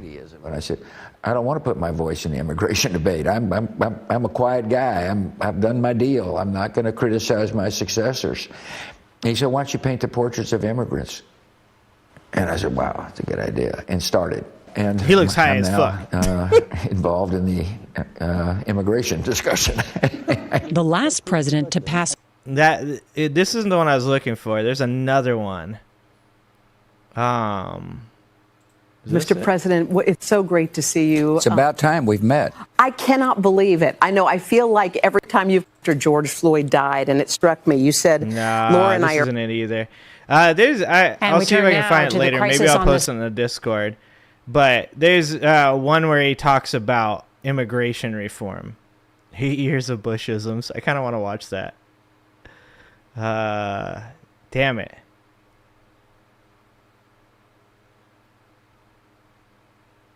I wish I could find the one. But yeah, there's one where he has a very good. And look, dude did fucking WMDs. I'm not giving the dude, a pass on that shit. But when George Bush Jr. is better on immigration than you are, that's a fucking problem. Yeah, he did his war crimes. I'm not out here defending George Bush Jr., all right? Don't fucking get me wrong. But this is what I'm saying, to get back to what I was saying about what Bill Burr is saying right now, is that I think a lot of times we forget, because what we're currently dealing with from Trump is so fucking insane, that we used to be able to have certain conversations about certain topics that didn't need us to go to this fucking insane level of conflict. And I think that when Obama was elected after George Bush, Obama was a charismatic black man that, for all intents and purposes, as far as the right is concerned. Now, the left has a lot of criticisms of Obama, but as far as the right is concerned, really, push this progressive agenda. I would debate whether or not he pushed a truly progressive agenda. He did some really good things, and I think he did some very non-progressive things as well. I think overall, if we're talking about Obama, I would say he did more good than bad. I think that he was a great leader, but some of his policies I would disagree with. So see, that's exactly what we used to be able to do, right? Is that right there? But now we've ended up in this place where the political conversation can't start from an apolitical place. It can't start from, I don't want to be lumped in as just being on the left, right? Like, because if I choose to disagree with something on the left, that doesn't mean that somebody on the left should then go, you're not in our group anymore, you must get the fuck out. Like, that's the problem I have with parties. That's why I've said this over and over again on this channel, is that, like, even though I 100% fall on the left side of the spectrum and agree with many things that Democrats and progressives and liberals and leftists, all of those people believe, I don't want to just be lumped into a party. I don't want to join that party. I want to be able to exist in an area where I can disagree with something without having the fear of being purity tested or being told that, I'm not a part of a group. I would rather start by saying I'm not a part of that group. Therefore, any power you have over me or my opinions is null. And that's how I think most people should be. Most people should be able to say to themselves that in those speeches from Reagan and from Bush, even though I think Reagan fucked this country to the nines, that I don't disagree with what he said in that fucking speech. Now, we can look at his policies and we can say, whether or not he followed through with that or not. That would be the next step. But I wanted to make that point because I know a lot of people will hear what Bill Burr is saying right here and say, no, fuck that. On the left, you're over exaggerating. I've heard people say there's never any cancel culture. There was. It just wasn't as exaggerated as the right made it out to be. There were certain people, as Bill Burr said, that got a hold of cancel culture and they became Sith Lords. They're like, I have the power. There were certain people, just like with the Me Too movement, you should always believe victims. Always believe victims as far as an investigation goes. But is there ever a person that has ever existed that has used something like that to harm another person? Of course there is. So, we should always accept a person coming to the police or speaking out to others when they tell their story. And they have the right for that story to be investigated. But the person who's being accused also has the right to be exonerated if the evidence doesn't exist, right? And there were things that happened that we all can agree were horrific to women for the past God knows how long, and those wrongs should be righted. But they should be righted for the people that were wronged, not for people that want to see people harmed because they're hateful as well. That's where I stand on that. Fucking nuts. That fucking shit post Me Too, where it went from people shouldn't sexually assault people, absolutely, to I don't like what you're talking about in your act, was fucking nuts. It was McCarthyism on the left. And now you've gone to the other side on the right. I am indeed an and the left was so fucked up, the right, the psycho right thinks that they're in the middle, and they're not. They're out of their fucking minds. And I travel, dude, and I'm telling you, people who lean right and lean left are chill. Hi. Lean. I'm Nicole Hockley from Sandy Hook Stop Promise. it. No. The shooter who murdered my son. Fuck. And we're just sitting in the middle like, when is everybody going to fucking calm the fuck down? When is this going to go back to, that's live. Like live and let live? Sure. So, and there's way more of that. And I have people from construction workers to fucking, hairy leg chicks with nose rings going, hey, I like what you're saying out there about these billionaires. Because that is the fucking problem. Yes. And the other problem is that people make it like it's political. Like if you vote for this color tie, these billionaires are somehow going to grow a heart. And it's just not the case. It isn't. Yeah, and ultimately, my question is ultimately, when you think of talking about politics at all in your act, what do you want to do, right? If I do it, I trash them both. Yeah. With what? Because that is my job. That is my job. I can't fix the political system, and I don't watch a lot of it. But, when I do stand up, if I start trashing like Trump, I would hear the left in the crowd like, yeah. And I'd be like, the fuck, you voted for a guy that, is staring off into space. Like your guy literally should be in a fucking home. What are you patting yourself on the back for? And this is important. So his job is to mock, to make fun of. This is why I've said a bunch of times, people shouldn't be looking to comedians for political opinions. Like what Bill Burr gets wrong here is what Joe Biden accomplished versus what Donald Trump has accomplished. But I don't expect Bill Burr to stand on stage and talk about the Inflation Reduction Act. I don't expect Bill Burr to talk about how, Biden helped us through COVID and avoided a recession. But this is not a him problem. This is an us problem. When people are looking to Andrew Schultz for political opinions, it just shows that people are lazy and want to be entertained.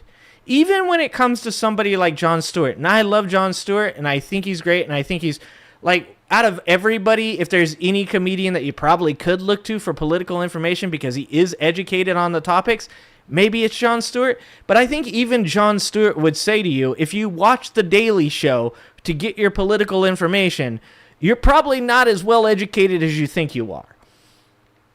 And I think that's because Jon Stewart doesn't watch The Daily Show to get his political information, right? I think Jon Stewart does research and gets involved in activism and reads bills and, researches politicians and what they vote for and what they don't vote for. I said this the other night when we were watching Andrew Schultz, is that, like, people oftentimes put so much of their own accountability, their own agency in comedians that then they expect them to be responsible and stand up there and give good political information. Now, I will say this. Bringing Donald Trump on your broadcast and making Donald Trump seem like just a normal dude with no pushback, that's a fucking problem. That's a problem. But I'm not going to expect my comedians to stand up there and tell me their political affiliations while on stage. I went to Bill Burr's stand-up in person. I laughed when he made fun of Joe Biden, and I laughed when he made fun of Donald Trump. I'm not going to wait until the show is over with Bill Burr and then approach Bill Burr and be like, do you know about the Chips and Science Act, though? Do you know about what the Infrastructure Act did for America? I don't think that that's the whole point of what he's doing. And this is what I've said before, is we all need to be able to stay in our lane.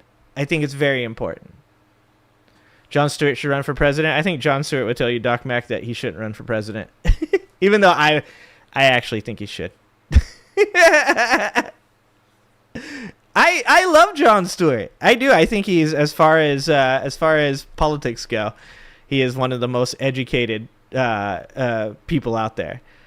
So here, let's skip ahead because I want to watch some other stuff tonight, and I know we've been watching this one for like an hour and a half. From my generation. So, you're talking about the billionaires and politician stuff. What do you feel, and podcasters, what do you feel about politicians and billionaires who've appeared on podcasts of your peers to try to leverage comedy for their own goals? Oh, dude, it was before that. I remember the first time I saw a president go on the Tonight Show. Yeah. So hold on. Let's go back. So this is exactly what I'm talking about right here. You leverage comedy for their own. From my generation. This is exactly what I'm talking about. You're talking about the billionaires and politician stuff. What do you feel, and podcasters, what do you feel about politicians and billionaires who've appeared on podcasts of your peers to try to leverage comedy for their own goals? Oh, dude, it was before that. I remember the first time I saw a president go on the Tonight Show. I thought it was cheapening The Office. It's like they never did that.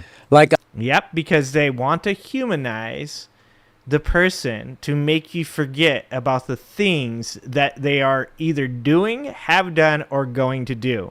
Because it's really easy. We see it with Trump. If Donald Trump didn't have any actual stage presence, any actual, you didn't get to see him as a person, right? And all of this evidence came out against him with Epstein, there is not a single person that would stand with Donald Trump. The only reason that Donald Trump has any support at all at this point in his presidency is because he's surrounded by a cult of personality. The cult of personality that makes Donald Trump impervious to any criticism when it comes to Epstein is a direct effect of going on broadcasts, being able to be seen so often in his debates and such. People didn't watch fucking debates a long time ago. Before Obama's debate with was it Romney, I think? Before that debate, people didn't watch debates. That's when it all changed. It is the humanization of seeing a person sitting there going, I got kids just like you. I like to eat McDonald's just like you. That's what has changed about politicians. Before, politicians knew that even if a little bit of their personal life leaked into the media and it was not good, that they were fucked. And now it's like we live in this Big Brother reality TV show atmosphere because people like Donald Trump are going on the Flagrant podcast. They're going on, Adam Ross, his podcast. They're going on, and even on the other side, you had Kamala Harris going on the Call Me Daddy podcast. And I'm not saying that people shouldn't do that now because you got to play by whatever the playbook is. And unfortunately for this society, that's where we're at, is that now that's what's going to win elections. So there's really no going back from this. That is what is going to be the future of American politics until we get tired of it and shut it the fuck down. But it's not good. I'm not going to sit here and say it's good. When they used to run for office, they would have the debates. And they wouldn't even go on Meet the Press. The internet. But I just feel like now that everybody has a camera and blah, blah, blah, it's just so all over the place. I just think the landscape of it has changed. All I can say is personally, I would never do it. I would never have somebody come on that's running for fucking president with my intellect. I'm not going to. You know what's great about that is he's friends with Joe Rogan. He's not saying that to Joe Rogan. I'm not even going to sit here and do the YouTube content creator thing. Bill Burr calls out Joe Rogan. I'm not even saying it, but what he's saying is in reference to Joe Rogan, whether he means it to be or not. Joe Rogan's ass doesn't belong talking to people like Trump. And for a long time, I actually believe he understood that. And then for some fucking reason, I'm going to guess it was a extremely large amount of money, he sold America down the fucking river because he stepped out of sight of his fucking lane. Oh, thank you for the 5 memberships. Thank you, Mama Brooke. I appreciate Just sit there and be like, so, like, what are your, what's your foreign policy? Like, I would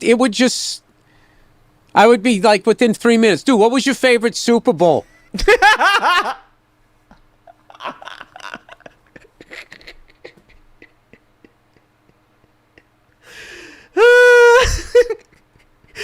Truth.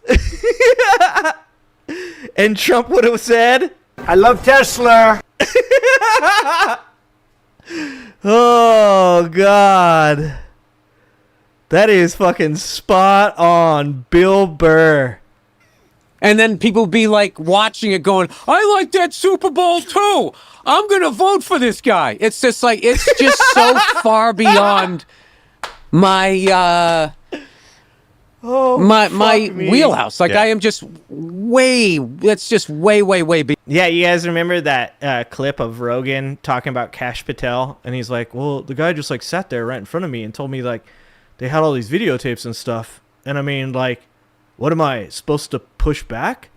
And it's like, motherfucker, if you want to talk to people about things that are as important as the Epstein files, and you don't have enough information to push back against them, then you're not the person that's qualified to have that fucking conversation.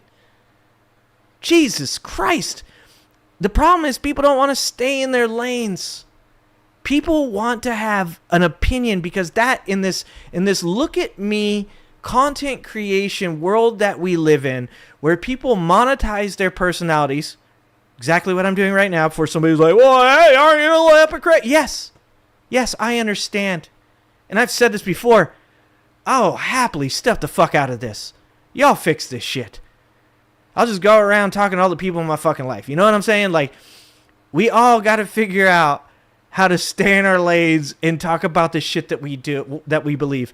What I feel I'm good at, what I feel that I bring to the table when I come on here and do content creation is speaking for the average, everyday fucking American. Being able to sit on here and go, you know what I feel like is wrong about this that you guys might fucking agree on? This thing. You know what I feel like is insane about everything that's going on fucking right now that I bet you guys feel too, but you're fucking afraid to say it because fucking people around you will just fucking chastise you for it no matter what end of the political spectrum you're on? That's what I feel like I'm good at. And that's why I try to stay in my lane. And that's why when people say, well, how do you feel about Israel versus Palestine? Don't you think that going back to 48 and 48, what happened there, and this meeting between this guy and that guy? And I'm like, bro, I don't fucking know a thing about that. I barely have enough time to know what I do know. And until I start actually making some type of fucking money, I'm not going to have a time for that. And to be honest with you, I don't think I do because I like what I do for a job. And I do want to be educated on these topics. But I don't think I have enough years left in my life to become a fucking scholar on the Israel-Palestine conflict. And I don't think that I should be talking about it because the disinformation that comes out of my mouth affects you. And people should be concerned about that. They should be concerned about that. Joe Rogan shouldn't be talking to Donald Trump. He shouldn't be fucking talking to Donald Trump because he's not equipped to push back against a person, and he's going to unduly influence their opinions to make bad fucking decisions. And that's why we're in the spot we are in right fucking now. Like, there's a difference between the people that read and the people that are the subject of what you're reading. Golf. So you know what I mean? There's people that like discover shit. Hey, Rogan. And figure shit out, and then there's the people that read it. Like, the amount of people that can explain the theory of relativity. That's probably not a lot of people, but they can do it. But then there's this ego thing that because now I can explain it like I'm somehow Einstein adjacent. It's like, no, you're not. You just read some smart shit. 1,000%. That was a bit I used to do in my act where it's just... That's literally what I'm saying about Israel-Gaza. Is if I sit up here and fucking tell you guys my opinion on that conflict, it's just literally me regurgitating things that I have read or heard. And when I want to talk about something like that, what I really just want to say is that innocent people dying is wrong. Children dying are wrong. Starvation is wrong. Say people dying. Children dying is wrong. Like, that's just, those are my opinions that are created not from the things I've read, not from the things I watch or the things that I've heard, but what I know intuitively as a human being. As a person that cares about others, I don't want to see people being anti-Semitic, and I don't want people to be pro the death of Palestinians. And there's a lot of people right now that are probably watching that going, well, you are either one or the other, and I fucking disagree with that. I think that you can both criticize the government of Israel and not be anti-Semitic, and I think that you can also criticize people in countries that are also attacking people in Israel and not be anti-Palestinian. Because across the world, there is a real difference between civilians that are just trying to live their fucking lives, go to work, feed their family, and just achieve just the smallest fucking amount of legacy that they possibly can through art, through literature, through relationships with their families, with their friends, and government. These governments are out to prove to each other's government how big their dicks are. And it doesn't matter if it's the Palestinian government or the Israeli government or the goddamn American government. That is what you need to recognize when you start going in on people and being like, you need to know everything about this thing. You don't. You're regurgitating the things that you've read and seen and heard. I just, this is the kind of shit that does get to me. It makes me feel like people have lost the plot. This is not about black versus white. This is not gay versus straight. It is about human beings that want to live their life and a bunch of motherfuckers that want to own the resources in this world so that way they can control the means of production. I can just hear somebody right now being like, communist!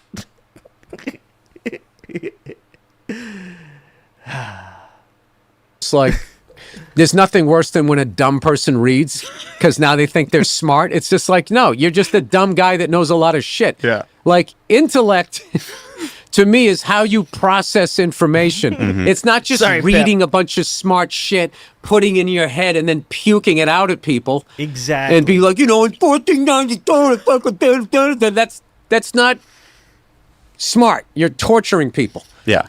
So it's more like how you put stuff together. And like, somebody said to me one time, I go, Bill, you're a really smart guy. And I go, yeah, in a sports bar. You put me in a sports bar and you want me to talk about 70s and 80s sports. I am scoring very high. Yeah. All right. You put me in like that form to have to interview somebody that is going to run for president, and then as the sports bar guy, you're going to see like, yeah, this guy did go to summer school a lot. So, or whatever. It's like, you're a smart guy. Compared to what? Yeah. It's all like sort of relative. It's all relative. I'm still out. The jury's still out with me with Neil deGrasse Tyson. It's like, is he a good scientist? I don't, because every time I see him, he's talking to somebody like me, and I'm like, is that how the tides work? I have no idea. It's like, he didn't figure that out. Yeah. He learned it. I want to see him sitting down next to another scientist and have the guy be like, wow, Neil, I never looked at it that. Like, I want to see somebody on your level. Yeah, and then that's what I was going to say is, this is why you guys have heard me say this about debate, that I don't think debate's helpful. That's because when two people are debating something on YouTube, it's completely different than when two people are debating something in a conversation in which they're trying to come to a conclusion. Because, like what he said just there about Neil deGrasse Tyson, I don't want to watch Neil deGrasse Tyson debate Hassan Piker on fucking, astrophysics, right? Like, I don't want to hear and this is no shade to Hassan. It's just I'm using him as an example because most of you know Hassan. And I, on the other end of that, just so you guys know, I don't want to see Hassan debating, say, Neil deGrasse Tyson on the Israel conflict. I would imagine Hassan's more educated on that. I don't know. I'd imagine his opinions are, more anti-Israel. I don't watch these guys, just so you know. I know a lot of you guys are probably like, fucking, dude, how do you not know this about Hassan? I don't watch any of these people. I would imagine that would not be a great conversation. Well, it'd be a good conversation to watch. It'd be entertaining. But what's the point of why you're watching it? Like, if I want to watch two people debate something, most of the time I'm going to be looking for entertainment. But if I want some type of real outcome, a real positive conclusion, then mostly I probably think that I don't want anybody watching them at all. I want two people sitting down at a table where one person says, my conclusion is X, and I believe that conclusion is correct because of this information. How do you disagree with that? What is your conclusion?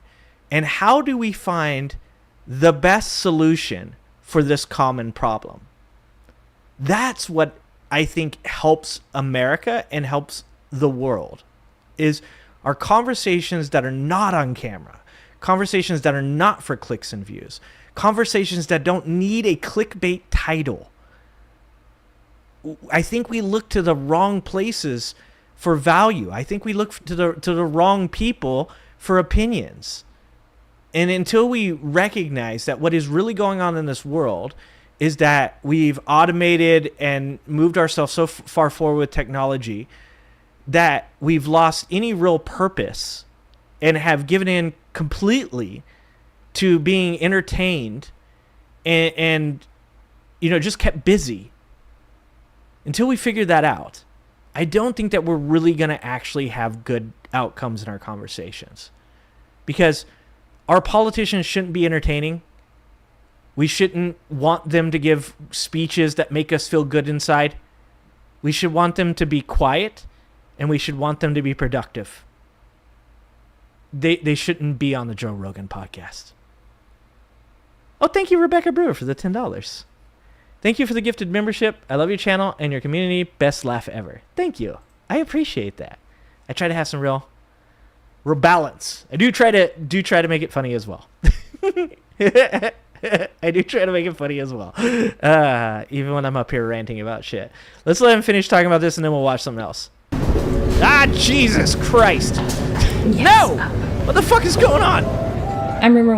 Okay. Interesting. He does spend a lot of time. Fucking YouTube commercials are so weird. I never know what I'm going to get, and I'm always scared. Talking about movies. He doesn't do science a lot. He definitely sits around a lot talking about it. It's sort of like a Dr. Phil kind of thing. Phil Nye the Science Guy. So he's always looked like a crooked cop to me. He just looks like he would plant a pistol, do one of those and take like a... Oh, shit. He's going in on Neil deGrasse Tyson now. Taped up pistol. I think we've you probably more right than we've realized. So oh shit, son. All right, let's watch something else because we can't. I can watch this all day. But that is too funny. That was too funny. Holy shit. He said Neil deGrasse Tyson looks like a cop that would plant a gun on somebody. Oh, okay, now I'm going to have to change the name of this stream. I said he goes in hard on right-wingers. He did finish with Neil deGrasse Tyson. I don't know what Neil deGrasse Tyson's politics are, and I probably shouldn't, to be honest. Oh, shit. That was amazing. Okay, so we've got Epstein in the title, so you got to watch a video at this, too. Okay, Titus next. Okay, so this, and then Titus. How much time do we got? We got an hour left. This, then Titus, and then we're going to watch a little bit of that documentary that I was talking about. That's where we're going, okay, guys? This is the plan. This is the structure. We're doing okay. We're moving full steam ahead. All right, so this is CoffeeZilla. Epstein rewrites are making me crazy, and I just wanted to watch this video because I felt like this is some kindred soul energy right here. Like, all of the fucking flipping and flopping and the back and the forthing of the Epstein story is literally making me feel crazy, because this shit should just be 100% cut and dry. We all know what the fuck is happening here. The only people that don't know what's going on is the MAGA cult, who seem to think that they know what's going on, but they clearly fucking don't. There are more rewrites in the Epstein story than in a Harry Potter fan fiction. It seems like every time I turn around, huge parts of the story, of the official story. Okay, I know this is going to be old and out of touch, but Harry Potter fan fiction, guys? Should I go there? Should I read? I've never read Harry Potter fiction. Have been completely changed to the point that the most interesting part of the story are the rewrites, the changes. Many people like myself have been obsessed with the fact that the facts keep moving as we move the goalposts. Bro, it's Rudy Giuliani, dude. Alternative facts. CoffeeZilla probably doesn't even know about alternative facts. He's so out of his element. First, it was the Epstein list. It existed. It's a cover-up. Then it doesn't exist. Now it's a hoax. Then Trump's going to give us the list. Then we have the changes to the Epstein footage story. It doesn't exist. Yes, it does. Here's the raw footage, except no, we saved it in Premiere Pro multiple times. Also, it turns out there's actually footage from another camera that the DOJ refuses to give over. It's a little weird. It's a little sus when you own footage and you're like, nah, you can't have that one. We need to let fucking Crazy Eyes Cash and Don Bongina go over there and fucking do something with the video in Adobe Premiere before we can let you look at this one either. Oh, Jesus. But now we're getting changes to the story of the very breakup between our president and Jeffrey Epstein. Look, for years we've been told that Trump kicked out Epstein from Mar-a-Lago because Epstein harassed the daughter of another member. This apparently all happened. Oh, shit. I forgot about that iteration. Oh, dude. There's so many. Wow. This is taking me back. I forgot about that one. Do you guys remember this one? In 2007, and it sort of symbolized proof of how the president couldn't have been involved in this. After all, why would you kick someone out for being creepy if you were somehow involved in all of it? But now there's a news story coming from our president himself. He expounded in Scotland about the real reason that Jeffrey Epstein and him had a falling out. He stole people that work for me. I said, don't ever do that again. He did it again. And I threw him out of the place. Just the way this motherfucker talks just driving me nuts. I said, don't ever do it again. And then he did it again. Let's get that one more time. Jeffrey Epstein and him had a falling out. He stole people that work for me. I said, don't ever do that again. He did it again. And I threw him out of the place. He just makes it sound like it was like, dude, you're talking about a trafficker. There's a certain tone you should have when relating the story of you tossing the human trafficker out of your business. Like, if that's me, and you're asking me, and you're like, when was the last time that you saw Jeffrey Epstein, sir? Mr. Angry Ginger, and I'll be like, look, man, the last time that creepy motherfucker was anywhere near my place, all right, look, I walked in, I saw that motherfucker doing some weird shit. I was like, brother, all right, like, look here, right now, we ain't doing all that, okay? And I know about the crazy shit you've been doing. So first of all, you can get the fuck up out my house, all right? I don't know why you're here. Also, you don't take my snacks. Like, you have to have a certain tone. You don't just talk about it like it was strictly business. He was there, and I didn't like what he was in, so I was like, you gotta go. Like, he's like, I don't want to do this, but, you know, you keep doing it, so I got to let you. I got to make you. You got to leave. Like, that is not how you talk about somebody that trafficked other human beings. That is not the right tone. So there it is. Rather than a member's daughter being harassed, it seems like instead it was over a worker it'd be really funny dispute. if he wasn't our leader. Immediately after this news story about workers being stolen came out, it was clarified that he's specifically talking about workers being stolen from the spa. And people were taken out of the spa, hired by him.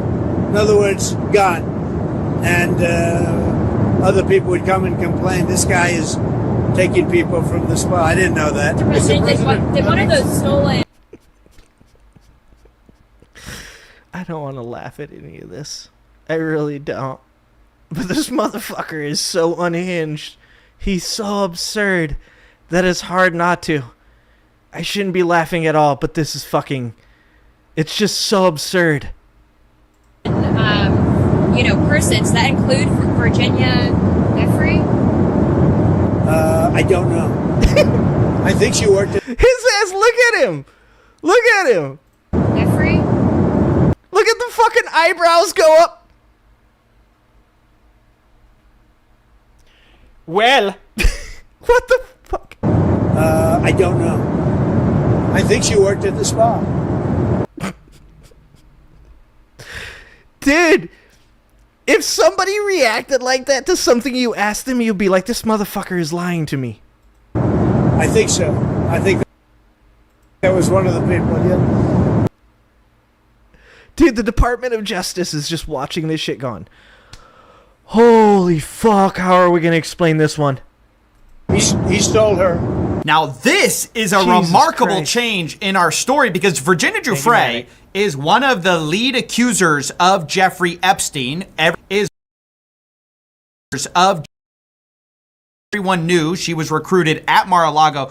Now Trump is saying he not only knew about it, this is one of the... And wasn't she like 15 when she was working at Trump's spa? Reasons that he kicked out Epstein, apparently. People complained about Epstein at the time. Other people would come and complain, this guy is taking people from the spa. I didn't know that. Now, the reason this matters is because it completely changes our timeline. Remember, we had heard that he kicked Epstein out for being a creep in 2007. Now, this places us way over in 2000 when we're first hearing complaints from the spa, because Virginia Giuffre, there's a very clear timeline from court documents that she was terminated in 2000 when she would have been a minor. She met Ghislaine Maxwell, not Epstein, but it's also a problem for when everything happened, because it's not until 2002 then there's the famous quote from Donald Trump about Jeffrey Epstein saying, I've known Jeff for 15 years. What the fuck? Dude, like, I don't need to be convinced anymore, but it's like, it's just piling on at this point. It's fucking mind-boggling to have this many inconsistencies. It's insane to have this many inconsistencies and still have any support at... What fucking weird, dumb timeline are we living in? Which alternate reality did we pop into after COVID? That there are human beings that can see this much evidence, not evidence of wrongdoing. Let's fucking be best faith that we can. Not evidence of wrongdoing, but 100% evidence of inconsistencies in stories that are fucking prolific. What is this timeline? Terrific guy. He's very fun to be with. It's even said he likes beautiful women as much as I do. Many of them are on the younger side. So if he's already had a falling out over stolen workers, specifically a stolen worker who was later trafficked by Jeffrey Epstein, if he had heard complaints about this, if he knew about this, and in 2002 he makes this claim, that's a real problem. Whereas previously his kicking out and finding out about this apparent harassment of Mar-a-Lago clients, it doesn't happen until 2007. Now we're hearing it's been known about since 2000. So this presents a very fine line that the president has to walk in terms of what he knew when, because bro, this is what happens when you've never had anybody around you that calls you on your bullshit. Donald Trump is a liar that is experienced in lying, but is not experienced in keeping his lies consistent, right? And that's because he hasn't ever had people around him that have called him on his bullshit. Like, this is actually working out for us. Well, no. Actually, it's not. But in a sane world, on a different timeline, in a different reality where people aren't batshit fucking nuts, okay, this would be to our benefit. But apparently in this timeline, which is the dumbest timeline that has ever existed, this is not apparent to anybody but I guess us that this shit is inconsistent. Obviously, you have to stick to your story that you kicked him out for being a creep, right? That's what was originally said. In fact, it's even been repeated by the White House. Stephen Chung, in a statement, claims the fact is that the president kicked him out of his club for being a creep. So that was the stated reason, but you can't know too much in 2000. Otherwise, it makes you look horrible when you compliment him for enjoying beautiful women. Because if you knew he was a creep and you didn't do anything about it, that's a problem. So when asked to explain this discrepancy, you said he was kicked out for being a creep, then you said you did it because he was stealing your employees. Which is it? At first, we hear that they are related incidents. President, you said yesterday your falling out with Jeffrey Epstein was over him taking some of the workers from your business. But your administration in the past said that you threw him out because he was a creep. So can you explain that discrepancy? Well, maybe they're the same thing. It's sort of a little bit of the same thing. So there you see, he's saying they're related. Stealing the employees was related to him being a creep. So you knew something, but then later he kind of says, well, I didn't know what he was using these stolen employees for. At the time, did you know why he was taking those young women, including... Dude. Oh my God. They did it. Look at Hunter Hearst Helmsley. Not that motherfucker doesn't know something about protecting pedophiles. Yeah. Vince McMahon. Vince McMahon. I guess I was going to say this must be awkward for him, but he's probably pretty experienced at doing this. What the fuck was I thinking? He's probably like, this is only like the second or third time I've ever been on a stage with a trafficker and had to stand here looking like I don't know what is going on. What am I thinking? This motherfucker's probably so comfortable right now. Virginia. No, I didn't know. So the story just keeps changing. I mean, it was 2007 that he kicked him out and closed his membership. Then it's 2000 when Virginia Giuffre was stolen because somehow that was creepy, but he didn't know what was actually happening. So why is it actually creepy that your employee gets stolen? That happens all over the time in companies everywhere. In fact, once again, the White House is adjusting their story, saying that it's the taking of employees that is creepy. Quote, taking employees is most definitely creepy. How? If you don't know what's happening with this spa employee, how is it weird? Why are they saying, oh, we didn't know anything, but we knew at the time it was creepy? I don't know. It's got to be rough to live in his head. Honestly insane. It makes me crazy following the story, and I have to document every time the story changes so you guys don't believe this nonsense. I mean, it's like, it is complete gaslighting. It's driving me crazy, and yeah, I just have to talk about it because we can't allow them to do this. Dude, to be in CoffeeZilla's head during this time has to be the most frustrating shit of all time. And this is what I mean when I say that everybody has their own lane, right? I could not explain to you what he just explained to you in the way he just did it as he just did it. And that's why I think that's so good. One of the other things, I saw somebody's comment. I think it was on the Joe Rogan Trump South Park video, where the guy was like, you have your heart in the right place, but like, why are you watching other people's content that's lazy? And I think that people don't understand something. And this is fine because those people don't know me or don't know my stream, don't watch my content usually. So it's understandable that that's their point of view. But I don't believe I know everything. I don't believe that I speak well to every single topic or speak well to certain information. I know that I know a lot about certain things, and I know that those things are best for me to talk about. And I know I'm good at giving my opinion on what other people are saying based off of the information that I currently have. One of the things about what that person is saying that I think is incorrect is that I don't think that my channel should ever be just me and my opinions. I think it should also be me watching other people that know a lot about what they're talking about, having being able to spread that content. So, when I want to see, potentially somebody that's really good at debating, and I want you to see somebody that's debating from, let's say, Palestine side of the argument, I want you to watch Mehdi Hassan. I don't want you to watch the Angry Ginger. You know, and I want to be able to watch it with you and give my opinions on the things that he says, but I don't think that I do as good of a job. Same thing goes with CoffeeZilla here, is he does such a good job of like proportioning out the information in a really easy to understand way that I would much rather sit here and give my opinion on what he's saying while we watch the video than ever like just sit here and do that video myself. It's not my lane. He's much better at it. And at the end of the day, I want you guys to always go and like and subscribe to those channels and watch those people's content. And I think as a community, we've done a really good job of that. That we have helped to spread good content creators throughout the YouTube community for more people to watch and become better educated on these subjects. That's how I feel about that. What up, Manny? What up, J-Rome? What's happening? All right.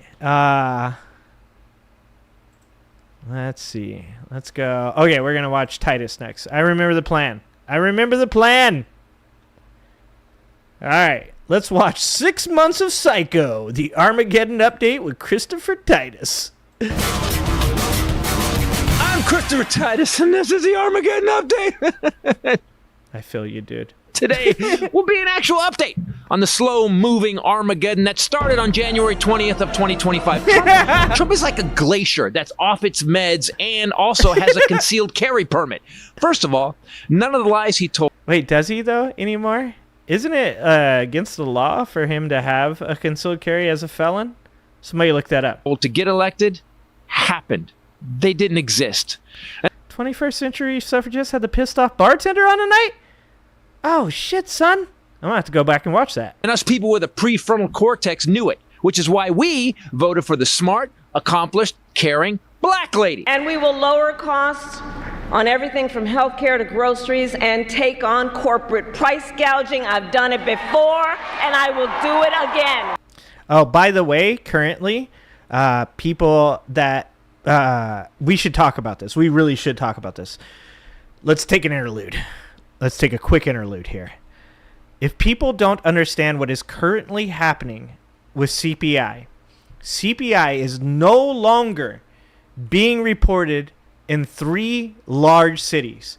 That means that they are guessing more about CPI. If you don't understand the way that CPI works, they take thousands of prices from around the nation and they go and they look at these prices. They skim this data. And that gives them an idea of whether or not certain things within the country that are inflating. So they have to generally guess on, I would say, I think it's like a little bit over 10% of those prices because obviously they can't get every single price. But because of what the Trump administration is currently doing with statistics, and they're defunding the people that are in charge of these things, they are now guessing for more than 30% of the prices, and they're increasing that by more and more amounts every single month. What Trump is doing right now, as you guys all saw just recently when his job numbers came out and he fired the person in charge of those job numbers, is Donald Trump is causing the numbers that come out to be more and more to what he wants them to be, through getting rid of the people that are currently either doing them and he doesn't like that they're doing them that way, and he's going to put somebody in charge of them that are going to do the way he wants them to do them, or he's just getting rid of them altogether, and that's causing them to be able to create, or being able to create fake numbers. So inflation at this point, to be honest with you, is probably much higher than what you see right now. Job numbers are probably much lower than what you're seeing right now, which is why that person in the job on the labor relations board cut them down. This is something that regularly happens, but not to the effect that happened with Trump. All of that information lags, and when it lags, the numbers are adjusted. This is something that we've been doing forever. No president ever complains about it because they understand it's part of it, except for Trump. So what I was going to say, because she brought up price gouging, is that right now, prices across the country are 100% inflating. One of the ways that they keep you from recognizing that those prices are inflating is through something called shrinkflation. I work in the grocery industry. I can tell you this. There are tons of products right now that are going through packaging changes. When they're going through packaging changes, generally if it's just like to change the graphics or to change it from like a bag to a box, you'll see like 1 or 2 product lines that go through that at a time. Right now, we're seeing a lot of those different packages doing that. That means that a lot of these people are shrinkflating. I personally know of products that have gone from 6.5 ounces down to 5 ounces, and the price stays the same. I personally know of products that have gone from over 8 ounces before COVID to 4 ounces now, and the price is the same. This is what is happening right now, and I have said this over and over again. It's very fucking scary, because right now we are driving with a blindfold on towards a cliff, and nobody knows that there's a cliff. Economically, this country is in a lot of fucking trouble, and I actually do believe that Donald Trump thinks he's doing this the right way, but he's not being honest with the information that's coming out. And by the way, I don't agree with him, what he's doing. I just think he honestly thinks he's doing it the right way, because he's a fucking idiot. What he's doing now is worse than doing it and failing at it. Because if he does it, he fails at it, and we can see it coming, we can brace for that. What he's doing right now is he's doing it the way he wants to do it. He's failing at it, and he's lying to you about those numbers. And when those numbers finally fucking actually hit us as Americans, every one of us is going off that cliff with him. And that's fucking scary. So if there's any advice, and I never give advice on this channel, if there is any advice that I can give any person right now, it is that you should be taking into account that the numbers that are coming out of this government are most likely not correct, and you should be preparing for that. Okay, back to the video. I don't give a damn how bad the inflation is. Guess what they've stopped? Go to groceries and take on corporate price gouging. I've done it before, and I will do it again. I don't give a damn how bad the inflation is. Guess what they've stopped eating? The dogs! They're eating the dogs. But us thinkers knew it was never real. Times. While the lizard brain window lickers voted for higher prices, racism, violating the Constitution, and destroying the childhoods of young girls. It's funny how little Republicans are talking about human sex trafficking now that they found out that their hero is the MVP, most vicious predator. Dude, that is actually, I mean, God, there's so much to keep up with, but that's such a good point. Remember when it was like fucking every day it was talking about this shit? The trans, the immigrants, all these people were doing it, and now they are fucking quiet. Now 6 months into the Burt Umber boobs undermining of our beautiful democracy, people.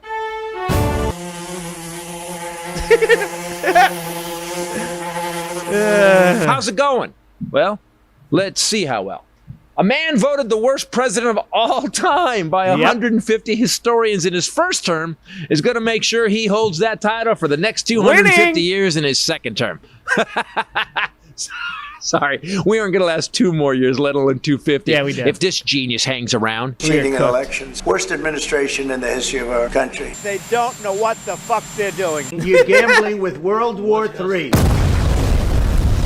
As bro moves fucking nuclear submarines closer to the fucking Russian, to Russia over some shit some dude said that hurt his feelings. Oh, God damn it, man. Can we bring back the sleepy old guy? Can we please? You know, you can never get a blood clot when you need one. Now, at the end of 2024, we had the strongest economy in the world. We were the envy of the world due to this guy. But we had inflation because of COVID running rampant, emptying stores. We had no trade because of this guy.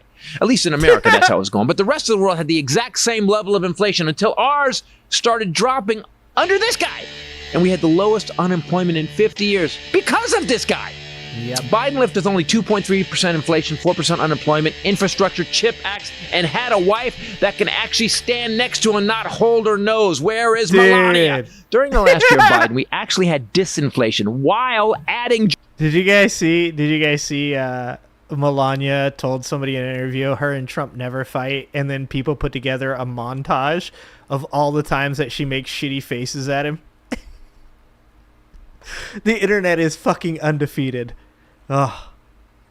CHIP acts and had a wife that can actually stand next to and not hold her nose. Where is Melania? During the last year of Biden, we actually had disinflation while adding jobs. That's some David Copperfield economic shit.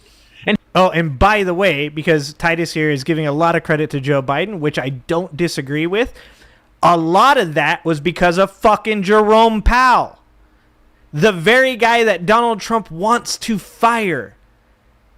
Look, I don't give two shits about Jerome Powell's politics. I don't care. I don't know if he's pro-life or pro-choice.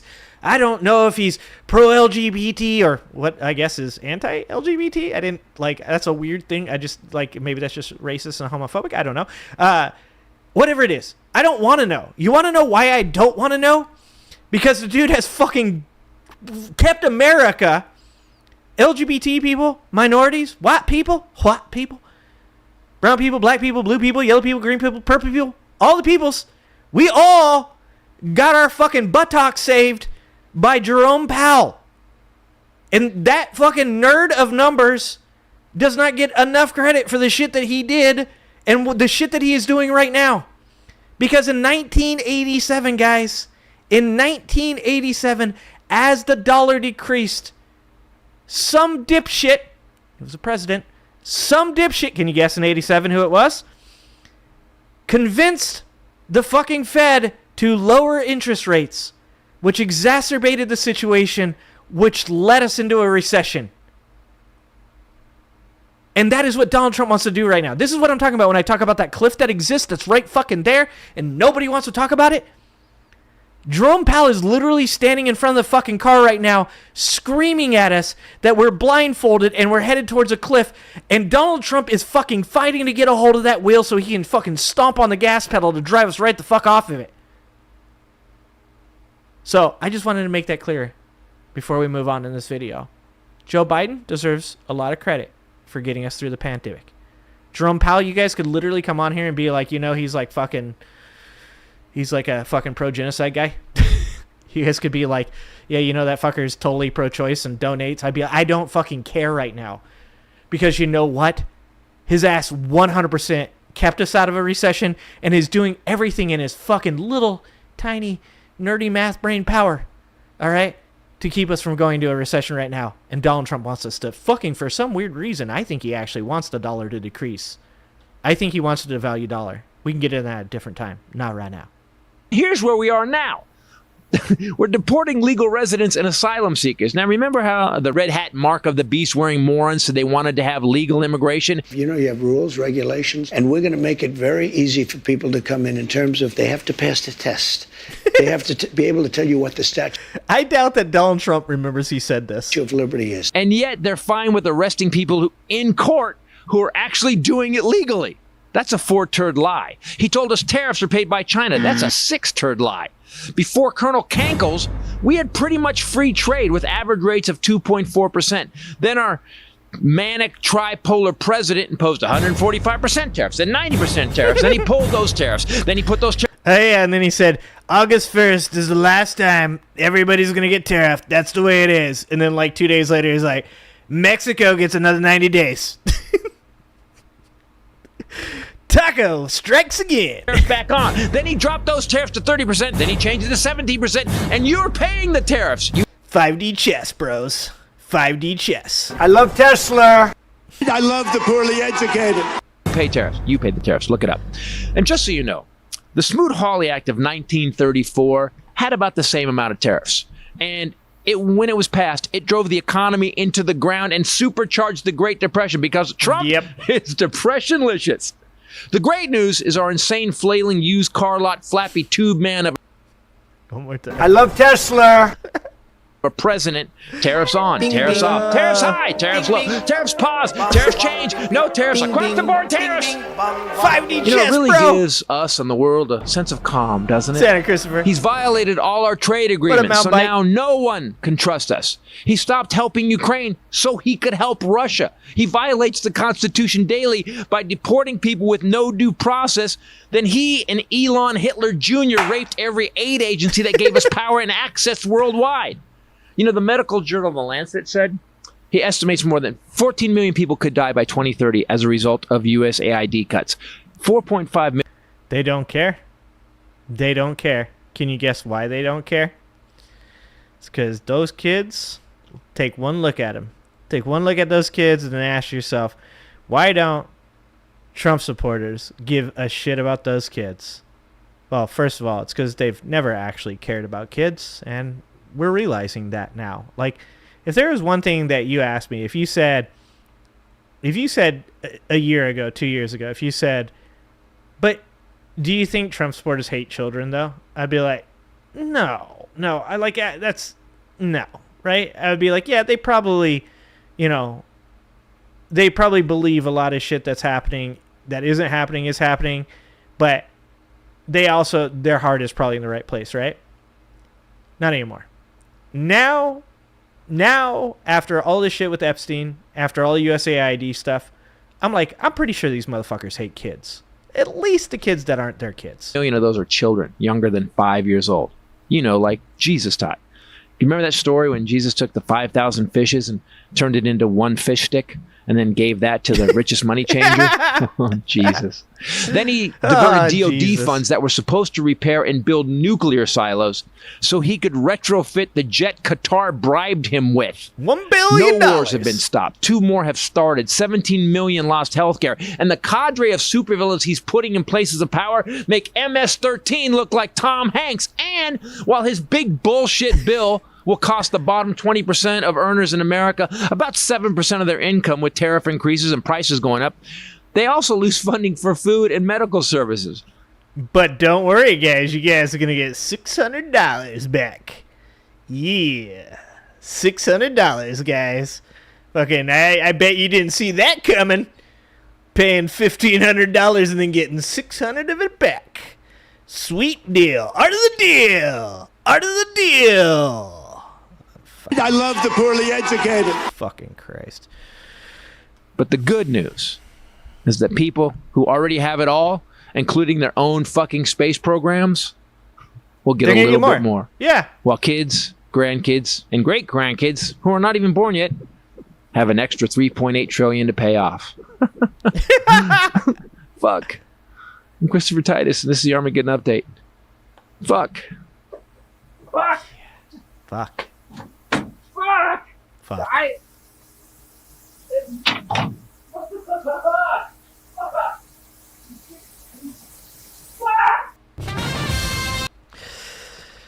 I love the poorly educated.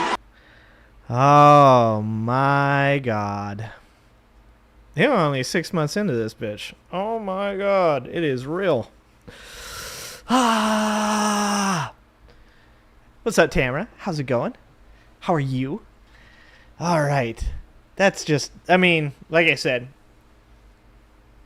everything that we're looking at right now is really negative as far as the outlook for the economy.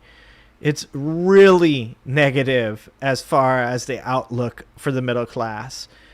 And all I keep hearing is fucking rich people talking about, but look at the stock market. It's like, first of all, also look at that stock market after that jobs report. Let's talk about that. I don't think there's a lot of people probably in MAGA that just are not in touch with reality, and they most likely don't have jobs. I should stop there. They just don't have jobs. But they most likely don't have jobs that put them in touch with like real information. The job market is becoming worse and worse. The private sector continues to lose jobs, and prices on products continue to go up. And you can find most of this stuff even with Trump's administration trying to obscure numbers. You can still go look at CPI today and see where prices are still rising. Probably only for the next 2 or 3 months until that all gets defunded and those people get fired too. And then like Donald Trump just comes out and goes, inflation is 0%. And you're like, fuck, even if it was 0%, that wouldn't be right, you dipshit. Do you not know that? You're going to be like, egg prices are 99 cents a dozen. And everybody's going to be like, that's weird. Like where I shop, they're still $8.99. He's like, 99 cents a dozen. That's what the numbers say. Our unemployment is 0%. No, there is no unemployment in the country right now. Just wait, dude. I'm fucking quote me on this. 6 months. Give me another 6 months of this shit. And Donald Trump is going to be saying we have 0% inflation, not understanding that that would be bad. Okay. That would be bad. We have 0% unemployment. Once again, not understanding. That probably wouldn't be a great thing. Our GDP is up 40%. Not understanding that nobody with a fully functioning frontal lobe is going to believe that. As is about to fucking happen. The jobs report shows I added 13 million jobs this month. That's right. It's fucking crazy. How long until Donald Trump just comes out drunk? I just like drunk as fuck on the podium, just starts slurring and shit, throwing people under the bus. Triple H was up here the other day. He was up here. I tell you this. Triple H, he takes off his pants all the time. Women, children, doesn't matter. Like at what? When do we get that Donald Trump? That's all I'm asking. Because this is a shit show. We are headed that way. Also, just who explains sexual harassment to you and me? Sexual harassment, panda. Sorry, sexual harassment moment. Had to bring in the panda. All right, let's see. We gotta watch this video before we go. I said I was gonna watch this video, and I really want to watch this before we get to it. I guess we won't watch. I guess I talked enough about the left tonight.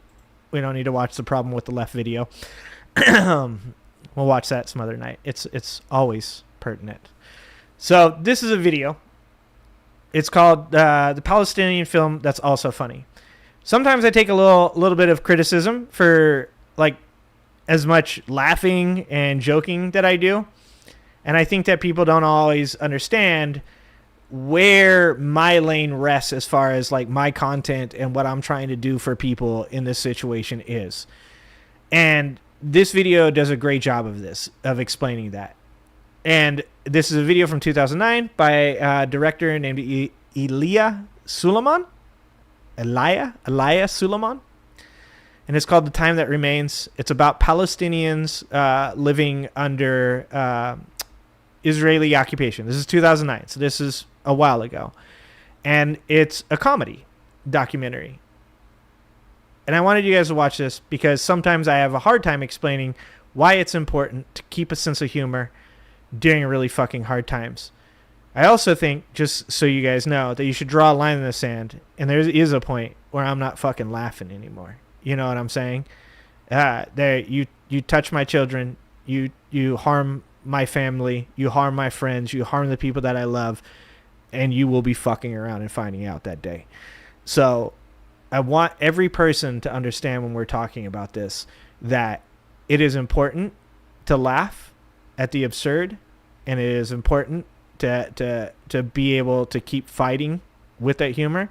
But at no point will I ever say that there will not be a point where we stop laughing. And at that point, motherfuckers better pay attention.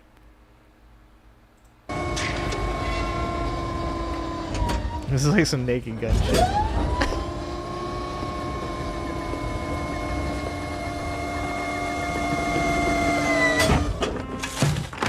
It is a form of resistance to actually laugh, especially when you laugh in face of oppression and authority.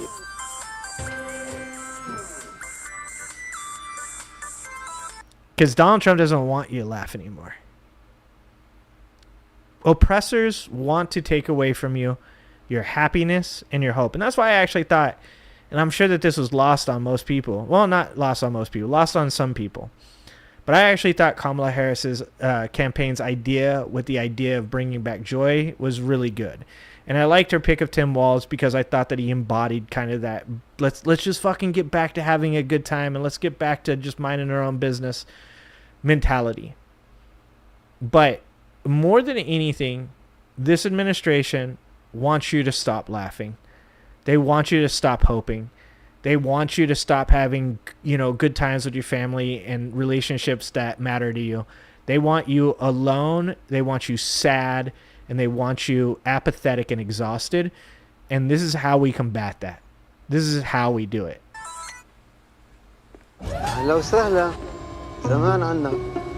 I first saw The Time That Remains when I was in film school back in 2009. And I remember being genuinely confused by what it was trying to do. On the one hand, it's a personal and tragic story about a Palestinian family living under Israeli rule. But instead of a realistic historical drama, we get a Wes Anderson-style comedy. The story itself is autobiographical and historically true, but the style makes it feel fictional, almost fantastical. And there's people that would be very upset about that. There's people that would be like, this is not acceptable, that you're trying to turn this into a humorous situation, and that would be completely missing the point of what this person is doing. And there's a reason why director Elia Suleiman chose this style. In ghettos, when we reach that despair, we turn this despair into humor for the sake of resisting finality. Oppression results in despair and a loss of hope. And one way out of this despair is to transform these circumstances into humor. Tragedy becomes comedy. And this act, ironically, resists the very oppression that's causing the despair. It reclaims a sense of power and dignity. Instead of pitying these characters, we relate with them. For better or worse, a narrative structure that categorizes one side as a help. The resistance waited until the lady fucking moved on with her stroller. Oh, that's amazing. Oh, and this is so right up my alley. You guys have no idea. Watching movies, this is what I do. I just sit here and dissect things. Like that's why I'm doing what I do on YouTube. Is when I'm reading a book or I'm watching a movie or I'm listening to music, my brain is going a million miles an hour and it's always just like dissecting what I'm seeing. I'm not a person, I used to be, I'm not a person anymore that can just ride the ride and enjoy it. I have to think. This victim and the other as an evil oppressor results in pity for the victims and hatred for the oppressors. There's an othering of both groups involved, a feeling that could never be me. I could never do something so horrible, or conversely, I could never be in such a powerless position. Suleiman instead creates a beautiful aesthetic and a relatable humor in the midst of tragedy. And this makes you accept that these people are a lot like me. That could be my family. And Suleiman has a name for this act of transforming a tragic situation. He calls it extending time vertically.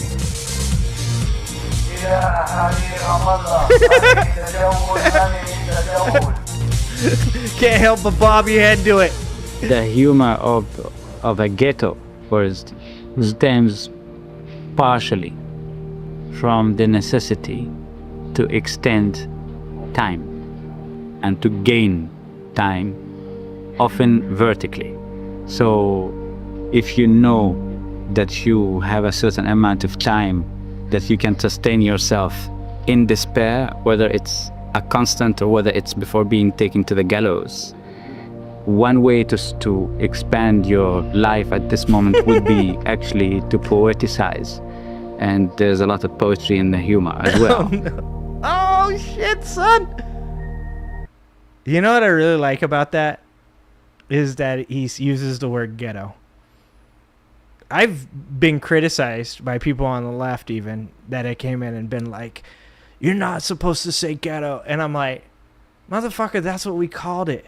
We got songs about it. In the ghetto. Like, that's where I grew up. Like, I think sometimes people just misunderstand things like that. Is that to us, to those that lived the life, who were there, it was the ghetto. It was the ghetto. It was the hood. Like, that's where we lived. And you don't need to be mad for me in that situation. I love that he chose to use that. And I'm sure he's not as aware of those criticisms as I am. But I love that's where he took that, because a lot of our humor comes from people that grew up in bad situations. A lot of our comedians have bad and fucked up pasts.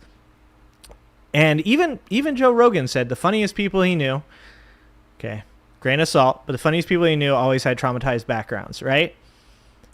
And some of the times that I've had a hard time existing on the left is with my sense of humor, because I tend to laugh at things that other people would think like, wow, like you're laughing at that. That's really not that great to be laughing at. Like, you know, what if that person got their feelings hurt by you? I'm like, you're thinking too much. You're thinking too much about like whether or not this person will ever see me or know that I've laughed at this. And I think that's the over analysis sometimes that gets done by certain people on the left side of the aisle. And I think that you have to learn to laugh, because if you can't learn to laugh at absurdity, if you can't learn to create positivity through humor, then like you said, you don't extend your life vertically. You don't have hope, and you don't think that you'll ever get out of where you're at. I'll come back to this concept of extending time vertically, but first, let's get into the story and how this film is structured. Yeah, I was terrified that if I... Miss Anonymous says, it sucks when you can't turn off your brain. I don't sleep very well. I was terrified of failing to the P word. P word. P word is female genitalia. Sorry. Has 4 acts that take place during 4 time periods: 1948, 1970, 1980, and present day, which was 2009. Before the first act, we start with a prologue in the present day. A driver has just picked up a mysterious, silent passenger from the airport, and in the process of driving him to his destination, a storm breaks out and he becomes lost. He calls for help on the radio, but gets only silence in return. The state of being lost then seems to transition from a geographical uncertainty to an existential crisis, and he repeats over and over, "Where am I?" Funny. We later find out that the silent passenger in the back is the film's director, Elias Suleiman. He plays himself when the film is in the present day, and he never says a word. Or as the subtitle of the film says, he plays a present absentee. We're then taken back to 1948, the year Israel became a state. Here we meet the director's father, Fouad Suleiman, a resistance fighter on the day Nazareth unconditionally surrendered to the Israeli army. It's a day of defeat, or as the Israeli flyers ironically put it, a day of liberation. And ironic is the best word to describe the way that these events are framed. Israel really did take over on this day, and Elia's father really was a resistance fighter who was nearly killed. But everything about the way these events are presented give the impression that we're watching something constructed, something fictional. Nearly every shot has a planimetric composition. That is, the background is a flat plane, with actors either facing the camera or in profile, just like in a play. It's impossible to talk about this aesthetic without mentioning Wes Anderson. As another YouTuber, Thomas... Oh, that's pretty cool. Yeah, because weren't you guys just talking about Wes Anderson? Flight, I think, successfully argues the purpose of this aesthetic, or at least its effect, is that the viewer feels the presence of the storyteller in the images. Each shot... Yeah, I like what Mountain Bike just said. We also have to be able to laugh at ourselves. We know Felon 47 has never laughed at himself. Is that a narcissistic thing, or an egomaniac, or just a lunatic? I think you're right that it's narcissistic, because it's the insecurity that if you ever laugh at yourself, that people might join in. Like, that's what I think they think about. Like, I laugh at myself all the time. Like, I think it's fucking hilarious. One of the things that, like, I think made MAGA feel comfortable in my chat, which obviously over time I do think was maybe a mistake on my part, was that they would come in and they would, try to make fun of me, and they'd always have like the worst fucking, insults. They're not creative people. And I would just go, "Is that it? Come on, man, give me a better one. Come on. Like, and occasionally one of them would say something, and I'd be like, "That was actually pretty good. That one hurt a little bit, right deep down inside where I'm supposed to have a soul." And they're very much like, "Oh, okay, you can take a joke." And it's like, yeah, I can take a joke, but I can't take racism or homophobia. I can take a joke. You can call me gay, and I will smile at you, and I will say, "Gay for you," and I will ask you if you'd like to make out. And, I will make you feel incredibly uncomfortable because you're insecure that I'm inferring that you're gay, whereas I'm not insecure that you've inferred I am, because it doesn't reach down to any part of my body or my soul that says that I should be concerned about being thought of as gay. Like, if people think I'm gay, I'm okay with that. I really don't care. It doesn't fucking make me sad. But I know it did make them. And I do think that that's narcissism. I do think that people that are narcissistic are afraid that if they laugh, that you might join in, and then they'll go, "What the fuck are you laughing at?" That feels meticulously crafted. While most directors are meticulous about framing, that meticulousness is meant to feel invisible. They want the viewers to forget they're watching a movie, not be reminded of it. Yep. But as we watch Fouad navigate the streets of Nazareth, get captured, betrayed, threatened, and nearly killed, it's impossible to forget that we're being told a story. Killed? But it is an enjoyable story That look with deadly. a brave and handsome and completely romanticized hero. And of course, this hero is Suleiman's own father. Tragedy is reframed into comedy. Oppressors are made to look pathetic. See, he knew my sense of humor. He's like, "Bro, all we have to do is show a butt right here, and this fucking ginger will laugh at that." And the oppressed reclaim power and dignity. Because, as we all Sarah, I love This Is Not Happening. I love those stories. know, the power that resides within an individual, the virtues they possess, are infinitely more impressive to us than the abstract power of a state. I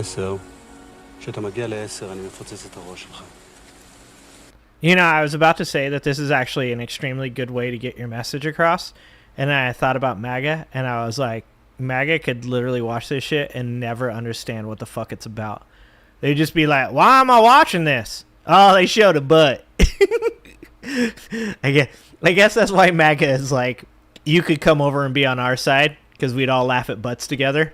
I think that's why they invited me to their cult. I had to turn them down. I had to decline that invitation. They almost got me. So, واحد اثنين 10.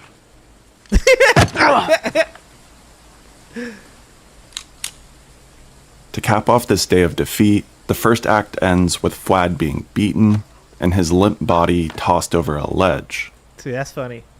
In 1948, Sorry. roughly 750,000 Palestinians were expelled from their homes and never allowed to return. Jesus. Many of these families moved to the West Bank or Gaza, where their descendants still live to this day, if they're still alive. Those who did try to return Dude, that is so nuts. still live to this day, if they're That is so nuts. It's fucking heartbreaking. still alive. Those who did try to return were known as present absentees. Because they were absent on a certain day, they were no longer allowed to live in their home, even if they were What the fuck, man? See, this is the kind of shit. Like I said, I am no scholar. After he's just giving an opinion on this shit. But what the fuck, dog? forced to leave. Like, the human side of you has to, whether you're not, I don't care what side of the conflict you're on. The human side of you has to look at shit like this and just be like, it's not right. Like, I know that there's people out there, and I've made this argument to people before, like, about certain people in these societies that are very anti-woman, very anti-homosexual. Like, there's a lot of people that are like, but some of these people, believe, or they'd say all these people believe that homosexuals should be, put to death and women shouldn't be, allowed. And it's like, this is why I continue to say that people have to be judged on the context of who they are as a human being, not off of like your stereotype of who they are because of the people around them. And that is like, it's the idea that I would rather let 100 bad people go than one innocent person be put to death, right? It's like, you look at this and you can just walk in their shoes. I've been fucking dirt poor before, man.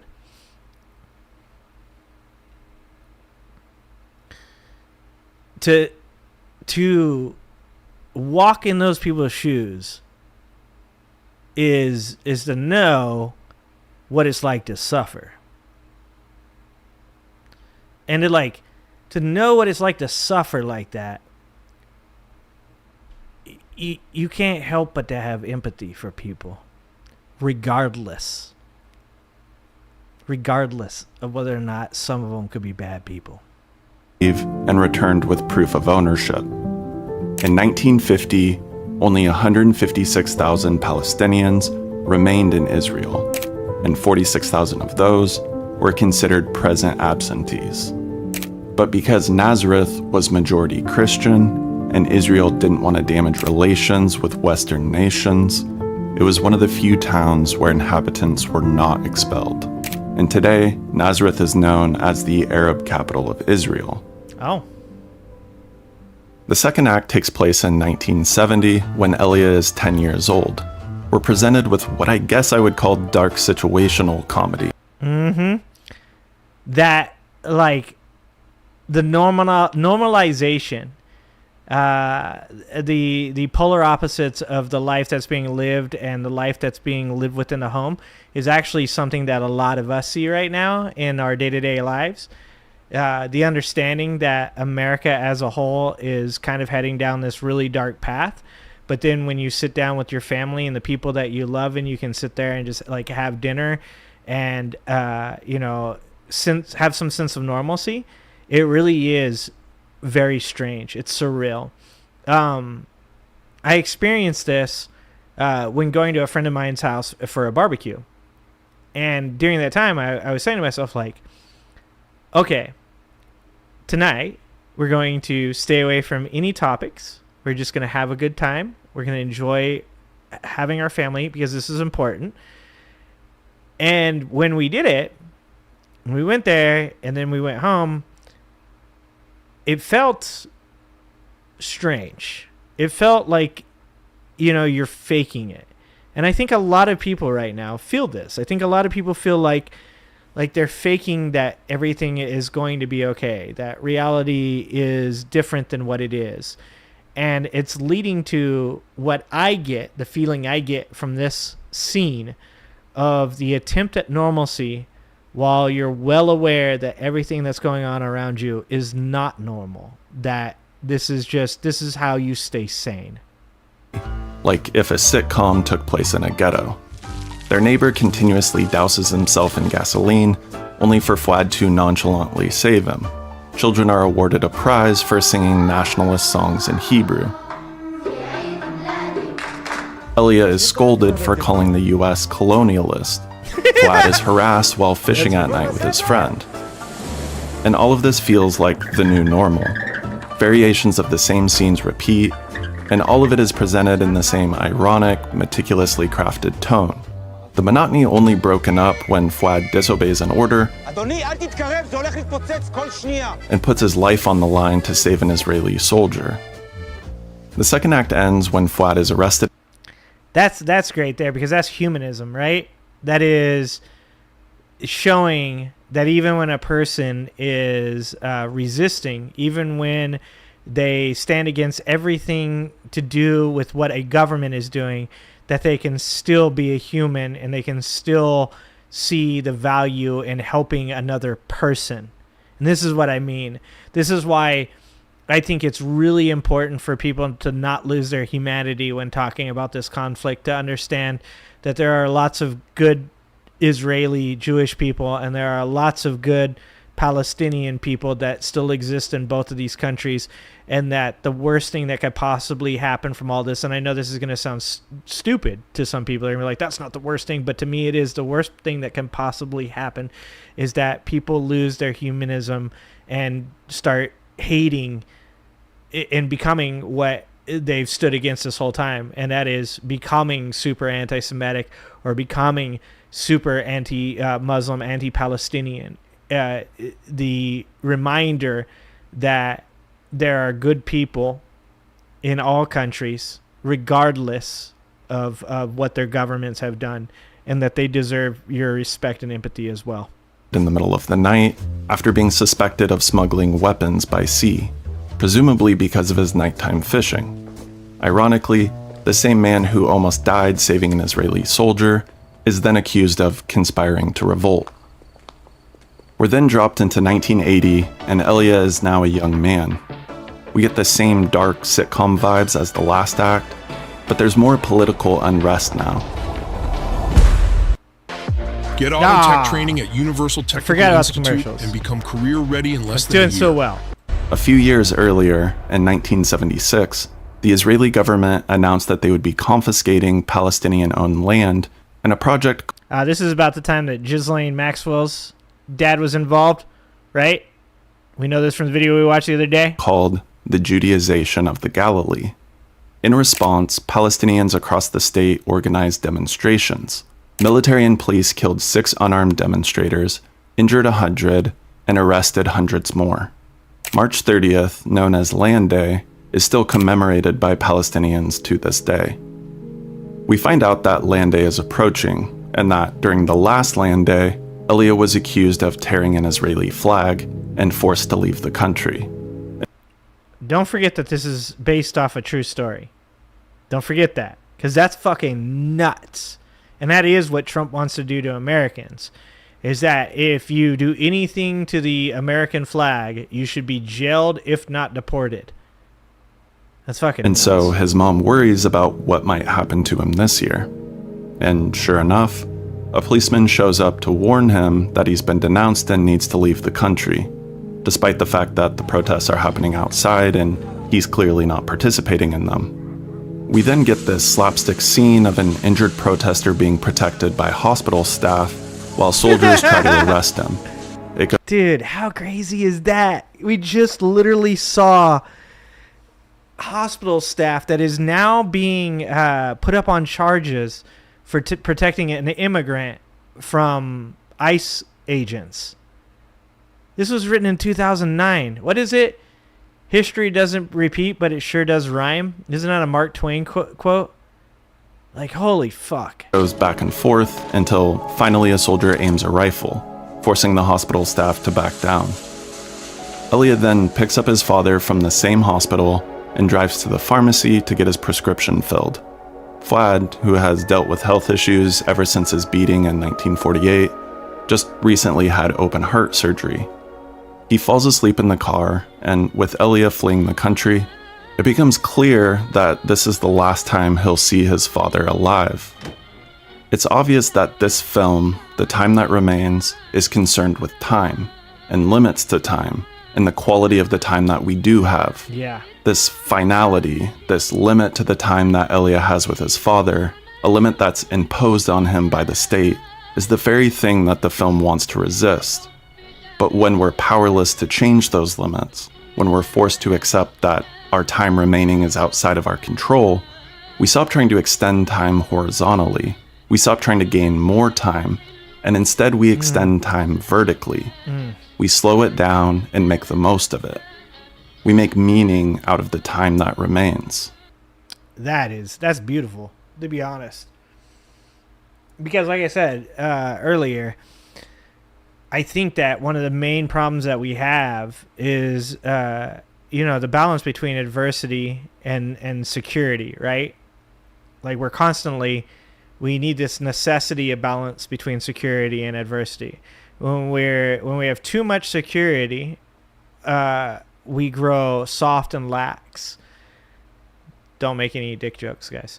And when we're experiencing too much adversity, we tend to become more irritable, aggressive, confrontational, and traumatized, like in abuse situations, right? And so I think that at times when you live in a place like I grew up in, you tend to make more of the time that you have with the people that you love because you understand the finality of life. Because, like I said, when I was 19, most people said, like, you'll be in prison by the time you're 19. Like, right? You'll be dead or in prison by the time you're 19. And that was like, those are the people being positive in my life. And I think that, like, you understand the finality. I think you understand that nothing lasts forever. And even though you don't have any hope of, like, succeeding and becoming anything important, it doesn't matter as much. It like what really matters is people. Like what really matters is like, you know, being something that you can appreciate and that those that you love and that you're loyal to can appreciate as well. Whereas I think when you remove yourself from that situation, instead you have what we have in, you know, the upper middle class and upwards, the wealthy and above, is that you have people that don't value time as much, that don't value their true connections and relationships with people as much. And that takes away the humanity that those people should have, that they don't have those experiences in their life anymore from adversity. And they tend to have instead too much security and find themselves in places where the time that they have is not valuable to them until it's the end. And then they want more of it because they don't want to let go. Whereas on the opposite side of that, when people have experienced massive amounts of adversity, you tend to, once you get to a point where it's the end of your time, you tend to go willingly because you don't want any more time because the time you had wasn't what you wanted to be. And so it's like, once again, I say like everything is balance. And so it's like somewhere in between that is where I think human beings are at their best. But that's really beautiful, the way that he put it. The way I put it was very iffy. I try to follow that with my own, and I'm pretty sure I failed. The final chapter of the film takes place in the present, and Elia is now played by himself, the director. As in all his films, his character, called ES in the credits, simply doesn't speak. He's a silent observer, a present absentee. He arrives from out of town, now middle-aged. His father has presumably passed away, as we had predicted. Golf, enjoy that. And in his Love place are two very lovely housekeepers who care for his diabetic mother. Instead of another land day, we get Israel's Independence Day.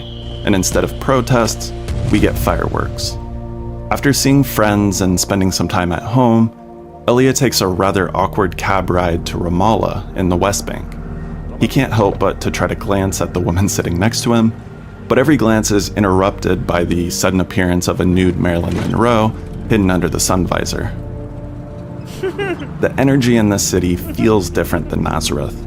Elia is woken up to violent protests outside his hotel window, only briefly interrupted by a woman pushing a stroller. And this act of defiance sets the tone for the end of the film. You get the feeling that she's not purposefully disrupting the conflict. She's just not letting the conflict disrupt her. We then get the most iconic scene of the film, and the one I opened this video with. It's another example of someone resisting this occupation by doing what they want, regardless of the gun pointed at their head. And it feels like a callback to Fouad's defiance in 1948. Instead of begging, instead of trying to extend his time horizontally, he extends it vertically. He passes over 6 through 9 and skips straight to 10. Because it's funny. Because it's poetic. Because no matter how small his window of time, he's going to do what he wants, not and he's irreverent and he don't give a fuck what he's told. And because this innate power that he possesses is so much more admirable than the abstract power of a state, the injustice of this oppression becomes crystal clear. It's the power of a state that allows weak and sadistic people to commit acts of evil. This is true of any and every state, no matter how well-intentioned. And perhaps it's for this reason that Elia has said, "The fact is, I don't believe in states. I have absolutely also no identifications with statehood. I feel like what's really essential politically, morally and ethically is justice. And I always said that I will fight for Palestine for the Palestinian flag to be raised, but when it will be raised, I'm going to fight for it to be lowered down.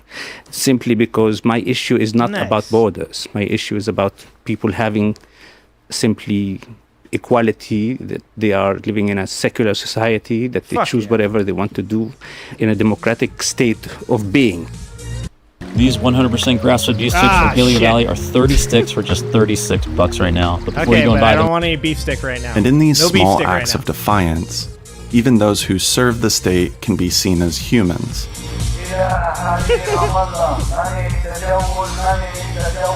Humans who themselves are being used as tools by this abstract power. Because every single person, no matter who you are, faces limits. Whether it's the oppression of a state, or whether it's time itself. And Suleiman sees the oppression of Palestinians as a more extreme microcosm of a global state of things. My feeling is we live in a global ghetto. And in a ghetto, usually we are reaching a certain despair. And in ghettos, when we reach that despair, we turn this despair into humor for the sake of resisting finality. 1000%. We try to somehow expand the limits of time in order to survive the catastrophe, the apocalyptic moment that we are living. I think personally we are living this at this moment. The film ends with Elias sitting just outside the hospital where his mother is being treated and where she's presumably going to die soon. He watches people as they enter and exit the hospital, and we're given little glimpses into their lives. Some of these glimpses are hilarious, some are sad, and some are fascinating. But I don't think there's any specific meaning we're supposed to take from it. I think it's just a microcosm of what the film is. One man's limited observations through his little window of time.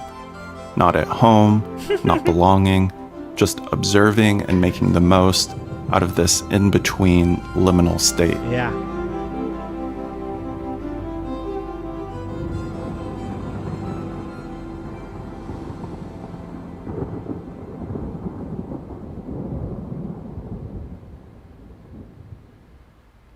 My last. Wow. That was really good.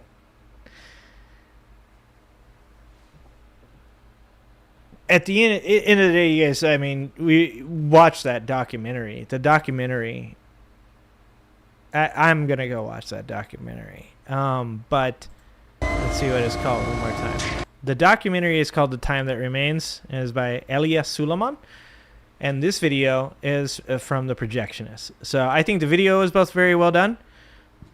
And also, I'm sure the documentary is amazing. So watch the documentary, subscribe to The Projectionist, hit the like and subscribe button, and thank you guys for being here. It was a different kind of night. You know, we had a good time. We laughed, and we talked about some deeper stuff too. So it's all about balance. I'm super thankful for all of you guys that come here and hang out with me and support me. Thank you to everybody that joined the Angry Ginger Army. I really appreciate you guys for that. And yeah, you know, there's a lot of lessons to be taken from this stuff. So don't stop educating yourself. Don't stop laughing. And, you know, resist apathy. Resist exhaustion. And I like what that dude said.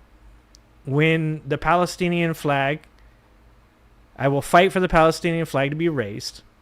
And then I will fight for it to be lowered. Because we have this real idea in the world that we have to keep what's ours. We have to resist other cultures. Like we're the only ones that know. We know best, and that's it. And I'm not saying that there aren't malfeasant elephants. Malfeasant elephants is different. Malfeasant elements or malicious elements in society that need to be resisted as well. We talk about that all the time. But I do think that we have more in common than we think we do with the rest of the world. I don't think it'll happen in my lifetime, but it'd be pretty dope to see human beings sharing their cultures with each other and supporting each other regardless of who they are. All right, guys. Thank you, everybody. Oh, thank you. Art Vanderlei, thank you for joining. Thank you for joining. All right, guys. Thank you so much for everything. I love you guys, and I hope you guys have the rest of the weekend is a good weekend for you. And then next show will be Wednesday at 5 p.m. Pacific. And, of course, there'll be lots of videos from these live streams that are clipped and put on this channel and on the Angry Ginger Live Clips channel as well. So check those out as well. All right, guys. Don't forget, guys. Yeah, you effin' with some wet-ass P-word. Bring a bucket and a mop for this wet-ass P-word. Give me everything you got for this wet-ass P-word. P-word. P-word is female genitalia. Who explains sexual harassment to you and me? Sexual